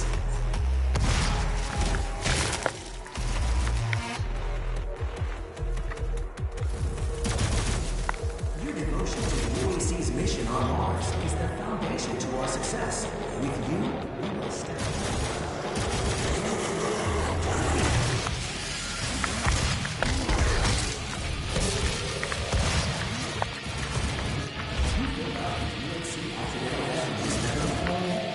See Jessica and Human Resources for assistance.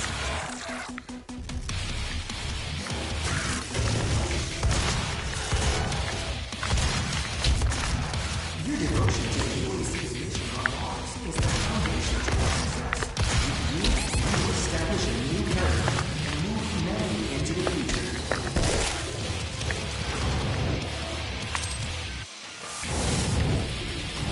Have you filled out your UAC accidental death and dismemberment form yet? Yeah, I gotta get that weapon thing up there. That shit's annoying.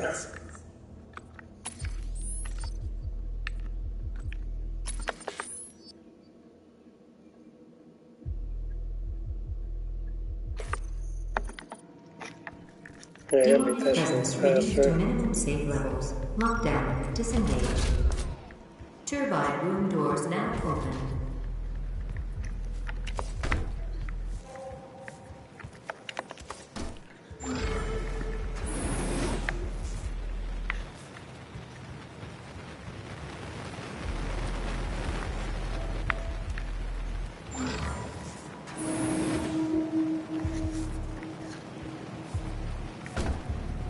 I was just in the blue room. Yeah, okay, I can just get up this way. Your devotion to the UAC's mission on Mars is the foundation to our success. With you,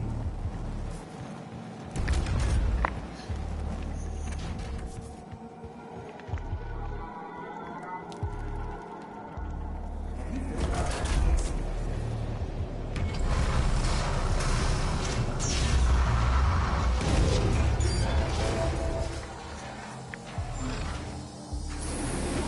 Warning. Core temperature reaching critical levels.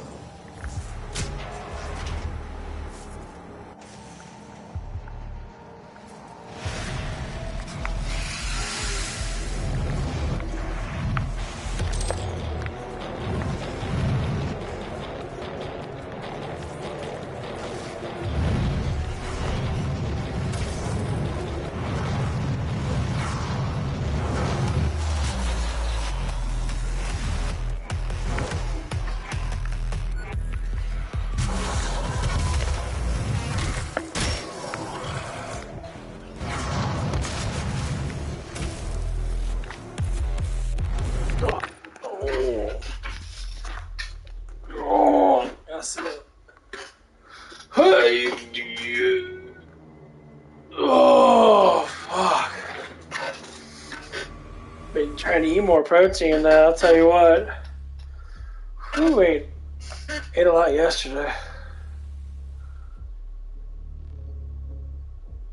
And so, Little mouth. I'm gonna listen to here this is a little bit. a big change. a bigger change, let me say, right? Which messes up the narrative of the story. So the original, it wasn't a choral gathering. It was a birthday celebration with the birthday girl showing off one of her grandest and most impressive and loveliest skills, her voice. Ariel has a voice of an angel. And Sebastian spent all this time preparing a performance that he wrote that Ariel was going to sing. And so that centralizes the plot around her voice. Her voice is important because she was going to sing and it's unique and special. They got rid of it.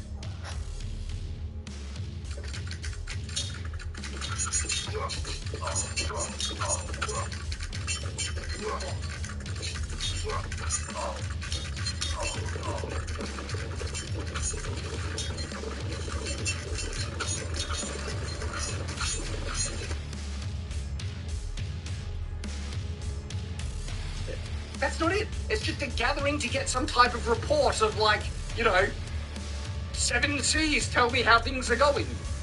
And so the narrative of her voice being so significant is only now given lip service when they refer to it your siren song. And it's nowhere near as important. And so, why? Why did you change that?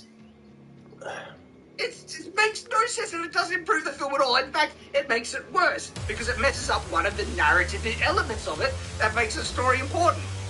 There's another one. That one's a big one. Still on the list, but it's one of the bigger, you know, things. Then they go to the sunken ships to find human things, and she looks in the ship and she sees cannons, and she's like, it must have been a battle. And I'll be like, how do you know what cannons and battle are? Again, you're not supposed to know really anything about it. Maybe he saw a ship.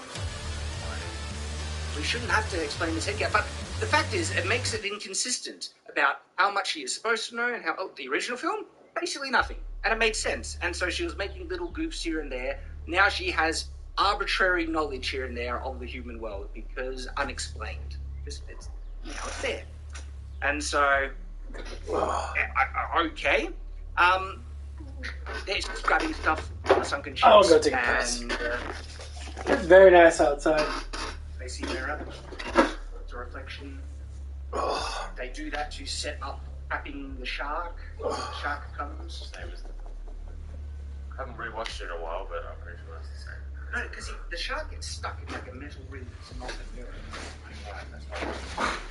I never got stuck in a metal ring. I mean, the frame of a mirror would not have stuck a shark. Yes. What the fuck is already morning? Also, mermaids don't exist, sharks. No. There are certain fundamental things that the movie expects us to understand for it to work. For instance, humans can't breathe underwater. Birds can. But birds can. Exactly. So, you see where the inconsistency... And so, if the film is actually expecting us to take the understanding that certain laws of physics and reality are in place for the narrative to work, and then undermines into other parts, they're being dumb and inconsistent. It is a criticism. So it's a bad film. It is a bad film, but we're pointing out why. Now is the reasons and receipts that we're bringing to explain why it's a bad film. And so, I don't necessarily know why they need to change it to the mirror, but we change it because, sure, Scuttle comes under the mirror. They meet Scuttle and have that whole scene, and this is a big, stupid change. Those cutthroats who drive underwater, that's fine, but then they have a conversation underwater. I don't know why. They're literally on a rock under the water. Why not just go to the top of the rock where the actual film is? And look, is that the voice actress, the voice actress of Scott? No. She played an annoying character in Shang-Chi. Why would you pick her as a voice actor? Because she's a big name in Hollywood. Because pelicans and seagulls are annoying, and that was annoying. That was like nailed on chalkboard. Yeah. Scuttle was supposed to be goofy annoying, not like the voice ear rape. They tried. Even in the movie though, people were annoyed with Scuttle. They're like, quiet dumb bird. but in a comical way, like when Scuttle tries to sing and is making a really loud racket and noise instead. And so Scuttle has none of the charm, and it's just ear-grating cringe. And even small things like when Scuttle says there's a dingle hopper. In the animation, his confidence. This is a dingle hopper. In this, they actually show Scuttle. It's a dingle hopper, yeah. And, like, you know, making it more obvious that Scuttle is just making up crap and is lying, when before he was just goofy and misinformed. And stuff. I just realised in the original film, Scuttle was a male voice. I just realised. I mean, it doesn't really change too much. I was just thinking. Well, Scuttle is just awful. The voice is like ear-grating pain to listen to, and unenjoyable. And there's not this goofy element anymore. It's just it's an annoying, dumb bird who can breathe underwater. I mean, and so that's like multiple changes. They change because I already explained how this really breaks some of the plots. Like, she doesn't even go to the surface, so she doesn't get in trouble going to the surface. So that's like one. Scuttle was breathing underwater. That's another dumb thing. Okay. The voice is just really grating and painful. The interaction, like Scuttle, more obvious. So there are layers to how that scene doesn't work. So I wasn't sold on Ariel's infatuation with the human world in this. The animation seems like she actually, you know, I don't know, it felt more sincere, where this is just like, I don't know, it just didn't hit me. This could be my own subjective reaction to it, because this movie did not feel like the original. But yeah, she goes into the song. It's a soulless copy of the original, not nearly as good. And the desire, like, you know, I want to be part of the world, just didn't feel genuine. And then there's this weird, like, then they change certain elements to the song where she does her own vocalization on it, and it's like, no, stop it. Yeah, so that was just like, oh, is this the level? This the level? All right. I'm going to mention on that is, like, when it comes to these sort of adaptations, nobody's going to mind if you make it brighter and more colourful and all these sorts of things. Nobody's going to complain about it. So when they go for this, like, ultra-realistic, like, the dark depths of the ocean, trying to see things is difficult. I get Epic Time emails. They give me emails based upon what's going on with the political cycle and that, and just normal stuff. Supposedly people are boycotting Target. And this is, okay, the biggest thing that's happening now that I've been noticing, people have been boycotting a lot of stuff lately. Because people are catering to the very small amount of the communities. And, like, so, like, Bud Light, for instance. Bud Light has lost almost $16 billion so far. And I don't buy a lot of beer anyway, so I really don't care about that. But, like, the whole point of it is that they're trying to cater to, you know, and Miller Lite's doing the same thing. Miller Lite's catering to feminism. There's a commercial about, you know, women made beer and all that stuff. So I'm like, women never made beer. Like, women barely even drink beer. Like, the women don't drink as much beer as men do. Like, there's a percent of them, but most women don't drink beer. They drink beer because they're like men. They're like, they have a manly kind of, like, you know, thing going on with them. It blows me away. Like, all these feminist girls do not drink beer. They drink margaritas, they drink fruity stuff, and then they never drink beer. It always blew my mind. I keep thinking about that. It's like, fuck, I don't even drink any beer. I don't know anyone that I know that actually drinks beer. Maybe a couple people do, but, like, shit's just really weird. Like, the more you get into, like, the whole like, community that, like, trying to change stuff over, and they're like, oh, feminists need to take more actions, and also you're like, oh, racism's worse than it's ever been, and it's just like, no, it's not. And none of this stuff is real, and none of it's fucking true.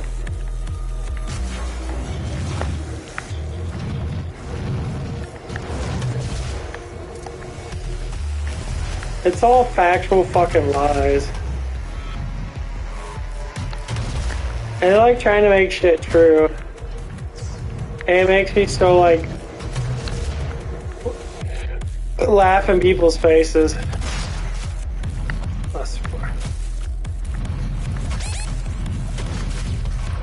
Damn, they're kicking my ass.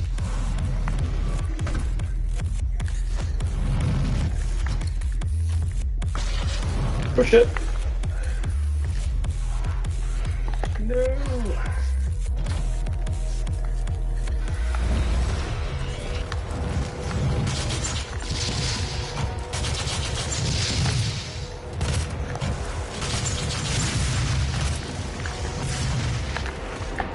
No way. Ow, what the fuck is...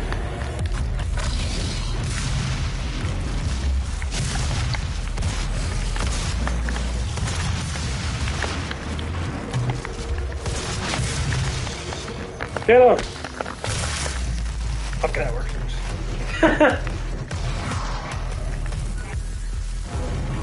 I put some like coconut oil treatment on my fingers to have a little bit of a bacterial type rash on my fingers. Dude, why does it take so long to...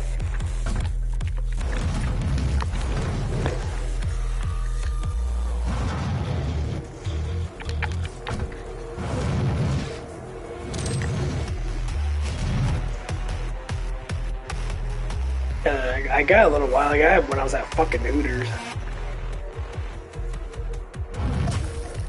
The fuck? Where's he at? Damn, motherfucker got some range.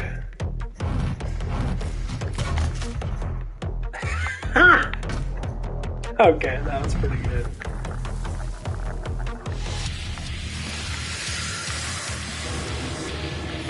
There's more?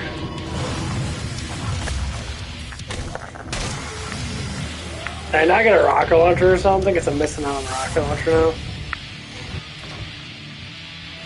Dude, I missed so much fucking shit. Ow.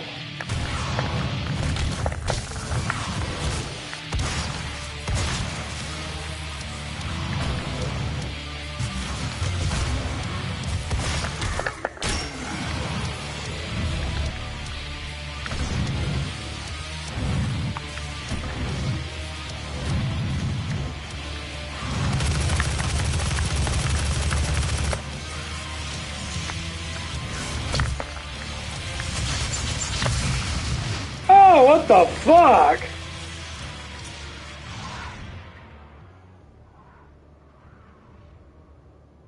Dude splattered my ass. How you gonna do that to the Doomslayer? For real? Dude, that's godly fucking powers. That makes no sense. I miss out on so much fucking gear. Like, I don't have half the shit I need.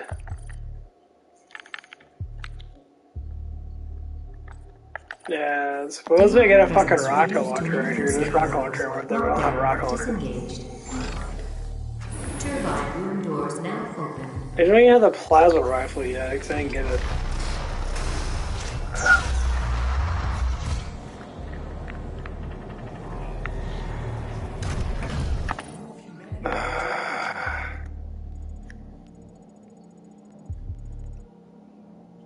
The fuck is this down here?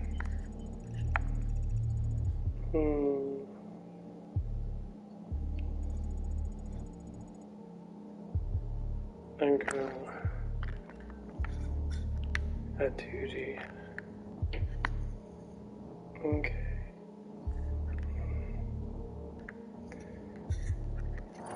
Oh, I know. Kind of won't play this anymore. I'm getting kind of annoyed. Yeah, between this and Dubitor, you got more dexterity. Like, your character can dash more, you got more, the double jump on that. This is just more like, just get your ass fucking beat. They try to make it like Doom 64, but with higher graphics, basically. But Doom 64, you didn't have people jumping at you and that. Yeah, Doom Patrol's definitely got a better fix. Oh, let's pause it and listen to more of this. It's dark down there. Let me get some more water. I kind of thought straps, like, this is like watching a film with cosplayers. I want some fucking Fritos. Cosplayers feel strong, wanting to just be there, and it doesn't feel like a film. I was thinking if it was like a Disney, I live in a Disney Plus, just like some live action on some Sunday show, I'd be like, yeah, whatever, it is what it is. But it didn't feel very high production and good. It wasn't top tier stuff. And so the next scene is her watching Eric on the boat, I think. Because that's right. After the song ends, she hears like something. Fireworks. Yeah, the fireworks. That's right, and that attracts her attention. And so you watched the animation recently? No. Okay. This is all just from memory. It's all like from memory. Because my memory. However. That's right. No, yeah. I think my memory is accurate. When she goes to find the humans, he instantly falls in love with Eric. He's the most beautiful human she's ever seen. That's a distinct plot point in the animation because he says it to Scuttle and he's like, isn't he a bit hairy and slobbery? And she's no, the one playing the snore flat is playing the flute and she's enchanted by him, and there's none of that in this scene. He's just watching. There is no comment about how beautiful she finds Eric. Oh, because this movie doesn't want to dwell on a love story. And this is a fundamental change which makes the movie so much worse in comparison to, say, the animation, where she's obsessed with now her desire to really be a human is not because of love and Eric. It's because humans have cool things and she's enamored by the world. And it's less of a love story. And yet, even though that's pretty clear, then there are elements where they try and say she is in love with Eric. There's this bizarre line where the Witch King, Ursula, he says that she's already in love with the human world. Not in love with a human. She says, she's already in love with the human world. And so, implying that this isn't a love story. But then she follows up with like, and found her soulmate. I'm thinking, she hasn't. The movie hasn't shown any yet. Like, infatuation, overly affection, love with Eric. And the scene that should have established that is this one, when she first sees him, and they cut it completely. And so the movie's trying to say now she's found her soulmate in Eric. It's like, no! The movie, you're telling us the complete opposite. That says she's infatuated with the human world. And so you can't have your cake and eat it too. And so, dumb change, which is actually undermining a core narrative element as to her motivations, and then the reason why she likes Eric, and they changed it, they got rid of it. There's another one. Another useless change which makes it worse and it was unnecessary. And it does make me wonder, like, why do you think they went out of their way to remove the infatuation and love and attraction she has towards Eric? Do they think it's problematic? Like, is that why? So I mean, I don't understand. It's like there's major beats of the film that are kind of pretty much one for one, and then there's just other stuff that they're not the same at all. That's why I don't know what I'm supposed to be feeling. I know, like the statue. Yeah. That statue she finds isn't a statue of Eric. It's just a random fixture that was on the ship. I think I agree with you, but I thought it was just a terrible one. But the animation has a specific moment where it's present, and exactly, and it's a statue made for him on his birthday. They removed that as well. Why? I think it's supposed to be him, because she when Tyler destroys it, as he does, she's like holding the hand of. Okay, well, so I think it's supposed to be him. It just looks terrible. But then, the execution is so bad because there's no indication that it was for the build-up or where it was on the not present anymore, and it doesn't look like him. I didn't think it was a statue of him. And so, again, another stupid change where they removed the statue being a prison, and it undermines the narrative because she finds a statue of the guy that she now really loves is beautiful, and so that statue is important to her, which makes the destruction of the statue more cutting to her and more emotionally impactful. To me, it's like a random statue that she liked and is pretty, and it doesn't have nearly the weight when Trident destroys it as the animation. Why would you change that? It's so dumb, and it makes the film worse. Okay?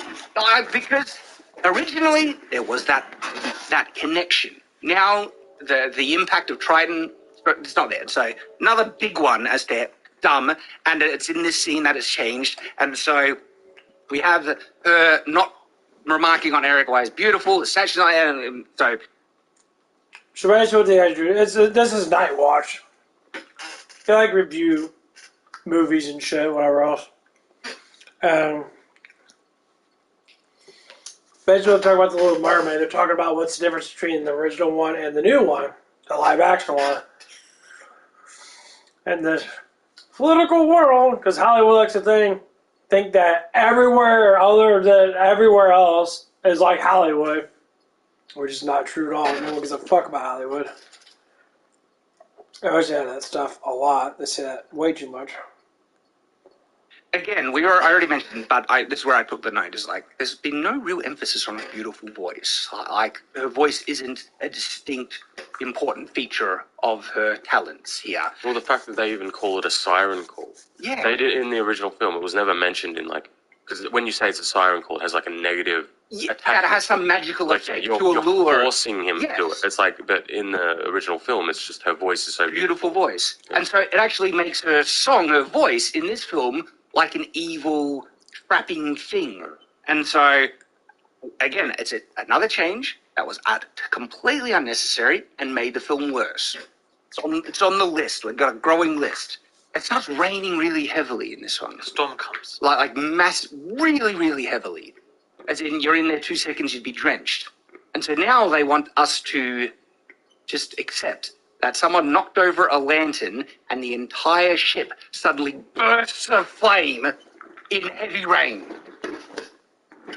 This movie is retarded. Ha! Is that what happened? Yes, yes. Like, they literally, the lantern drops, then it's like it set a puddle of petrol on fire to the mast, and then it runs up the mast, and the entire, like, drenchingly wet, sails burst aflame. I didn't even see that. I don't Yeah, remember. I was thinking, that must have happened real quick. Like, I'm like quick in my head, and then I just fire. I'm like, oh, okay, something happened. Yeah, I was just like, what? And then, I guess they wanted it raining to be more epic. And I'm trying to remember if it was raining in the animation. I can't remember, but even if it was nowhere near as severe. And I'm trying to remember how that ship sunk, because in this one, it actually, they're sailing, and for some reason, they just, clouds part, and there's a massive rock in front of them, and they just hammer into it, which knocks the lantern down, and it sets the ship ablaze. Yeah, that's what I mean. Because the storm comes, and then all of a sudden they're like, hey, blah, blah, and then all of a sudden there's a giant rock there, and they crash into the rock. Yeah, that's what happened. But then it knocks the lantern, and everything goes on fire. Yeah. In the animation, I can't remember how it sunk.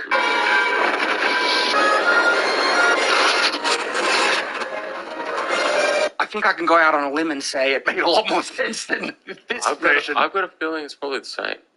I don't know. Like, when you said lantern, I'm like, that sounds familiar for some reason. So I can't remember. I remember time, but... there was a fire.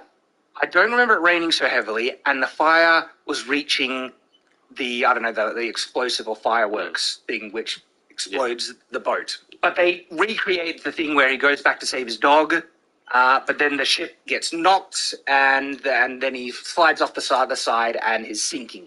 Look, there was a small little addition that I actually thought was good. It's one of those small things that didn't mean much, but I thought there was a slight improvement. When she saves the dog. She helps the dog. She swims under and helps the puppy get onto the boat. Could that be one of the only changes in the film that actually is good? A little thing that it lifted the film. Ariel helps dogs. Ariel is kind and even helped. That's good. She is a dog owner. No man ain't gonna be with that girl. Then she's too woke. Eric is sinking. He goes in, gets Eric, pulls him up, and I guess swims him to the shoreline. So it's daytime. He is there, and at first it takes a while. I almost felt like they weren't going to have her sing in this part. I thought she was going to give him chest compressions, and I was going to be like, "Wait, what?" Wait, it's not. She didn't, but I was expecting. She did though. The shake was like they specifically made it, so it's like everybody shakes up. Like, I actually thought she was going to do chest compressions. I was like, okay. Okay, so she does start to sing, because this moment is very important that she sings, because Eric's real only memory of this is the voice. It's an important plot element. She sings. people come to go help him. She jumps into the water. And the reason why this scene doesn't work nearly as well as the original is that she's not as infatuated with him. In the animation, she was head over heels in love. Most beautiful human she's ever seen. She is now face to face with him, and he's even more beautiful. And that's when she really gets infatuated with him. So much so that she is so in love that she is going to do whatever she can to be what? Part of his world. And she just belts out that ballad. Is that it's a ballad? Yeah. Ballad. And it's a ballad. And it has weight and power, and you can feel the emotion behind it. And she is now hooked. None of that with this, because she's not nearly as in love, and so it feels so hollow as to why did this moment right here make her suddenly wholly committed to be part of your world? Because you're not as in love with him as They don't show it, but when they're on the boat, he is mimicking a lot of the same like ideals that she is, and she likes that. But then they don't show. You're right. They change a whole bunch of stuff. But they do, when she's looking at him on the boat, they're talking about, like, oh, he wants to make a better world. He wants to, people, we can all be friends. We can all be, like, so. But he wasn't referring to fish people. He was just saying, we need to adapt to the other colony. And then he runs to save the dog, which she, likes, of course. I mean, nowhere near enough. And they really do not give emphasis or screen time to show her infatuated and head over heels in love with him. Which is why the song, To Be Part of Your World, rings hollow in that scene, because it doesn't feel like that, It's like she's just... And then, so much so, the movie even seems to confirm this, because this is the scene where it shows Ursula spying on her, and Ursula's response is she's already in love with the human world. Like, why would saving Eric make her in love with the human world? Originally, saving Eric made her more in love with him. She's up close. She sees how gorgeous he is. But now it's the human world. Why? Because they can't swim?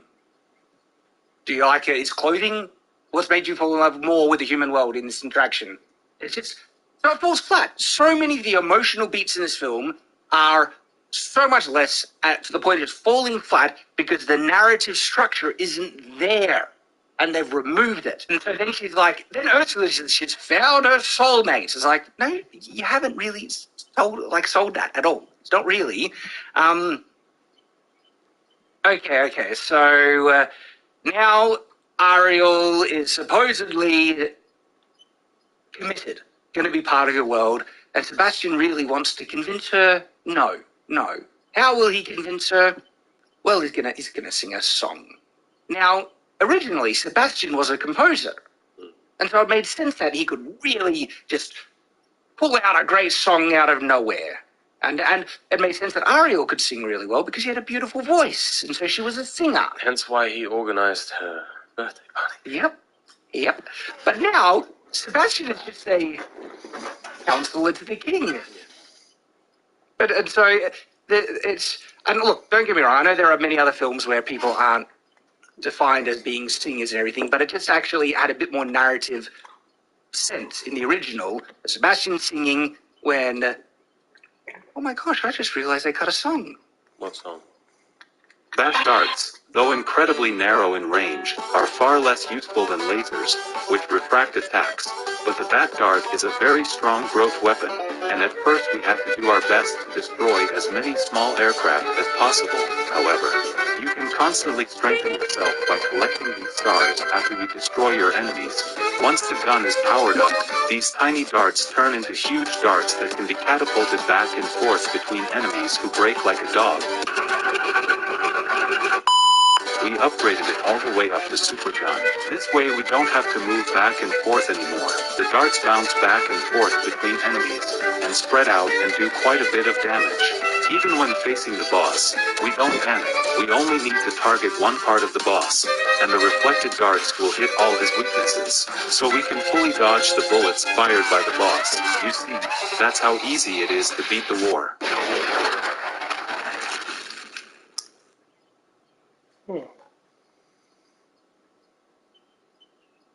The chef song when he tries to skewer Sebastian.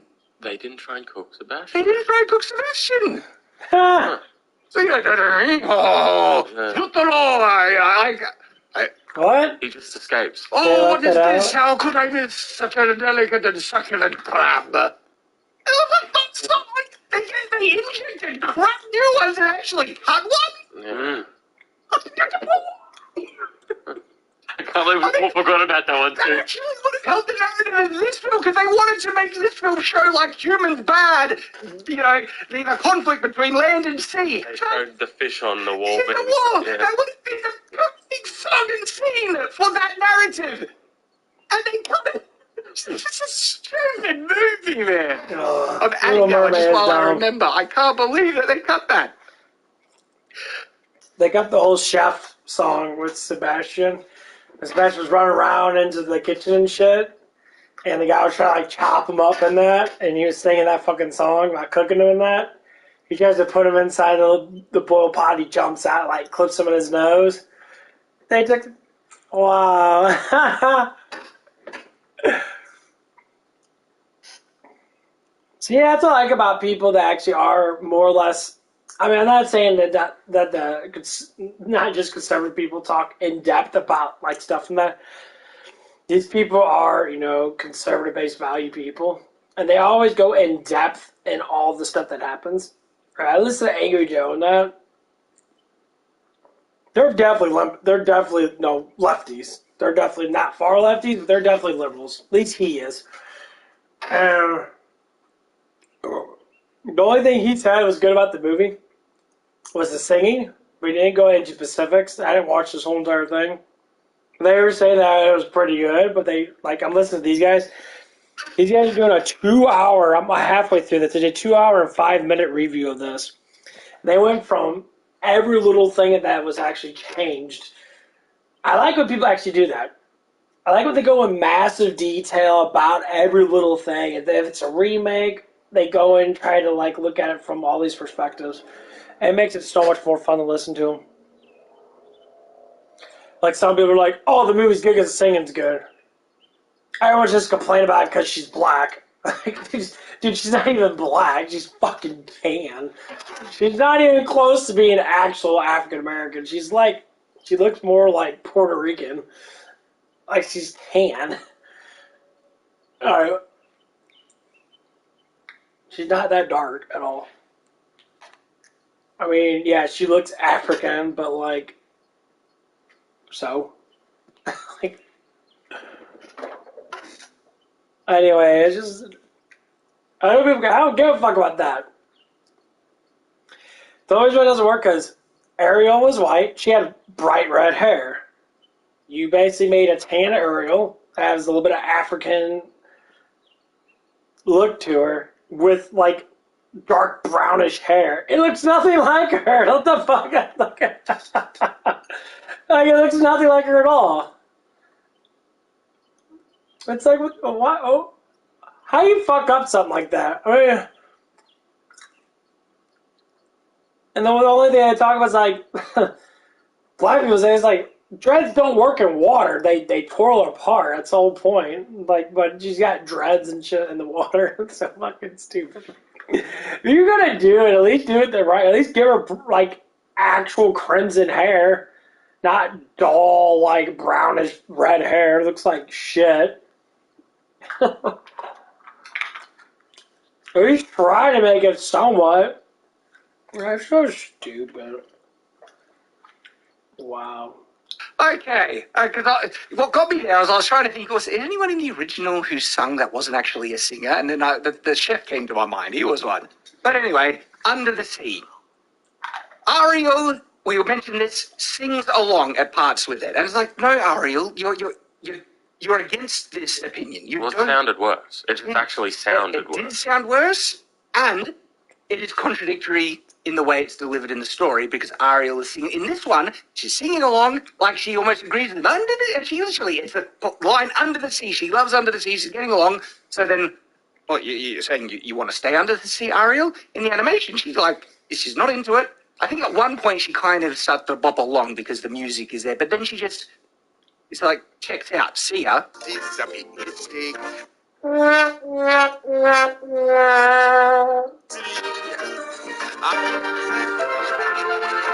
another change, makes the film worse, makes the narrative worse, wasn't needed.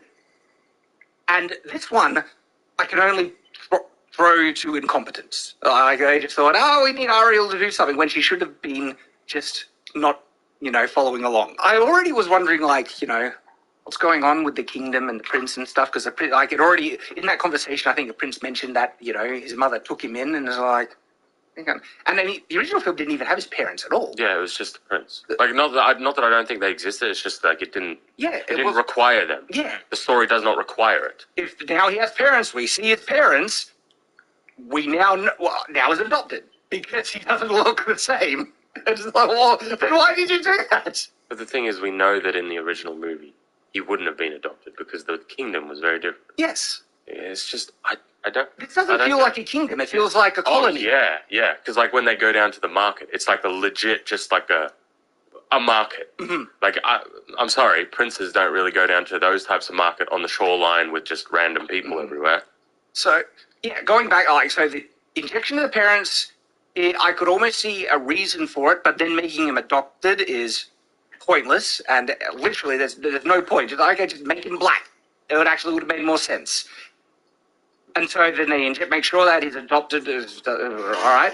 At this point, I was starting to get the clues that this isn't in Denmark. This is like, and then when we see, we're not in Denmark. We're not in Denmark anymore. And then when we see the castle, it looks like some type of colony castle, more appropriate to the location, good, but it doesn't have the gravitas or romanticism or majesty at all. It actually looks like this what kind of fortressy thing that's out of place for this romantic tale. Not only that, the whole island doesn't even look like a kingdom. It's like a little tiny island. It's a little colony. It's a small little colony.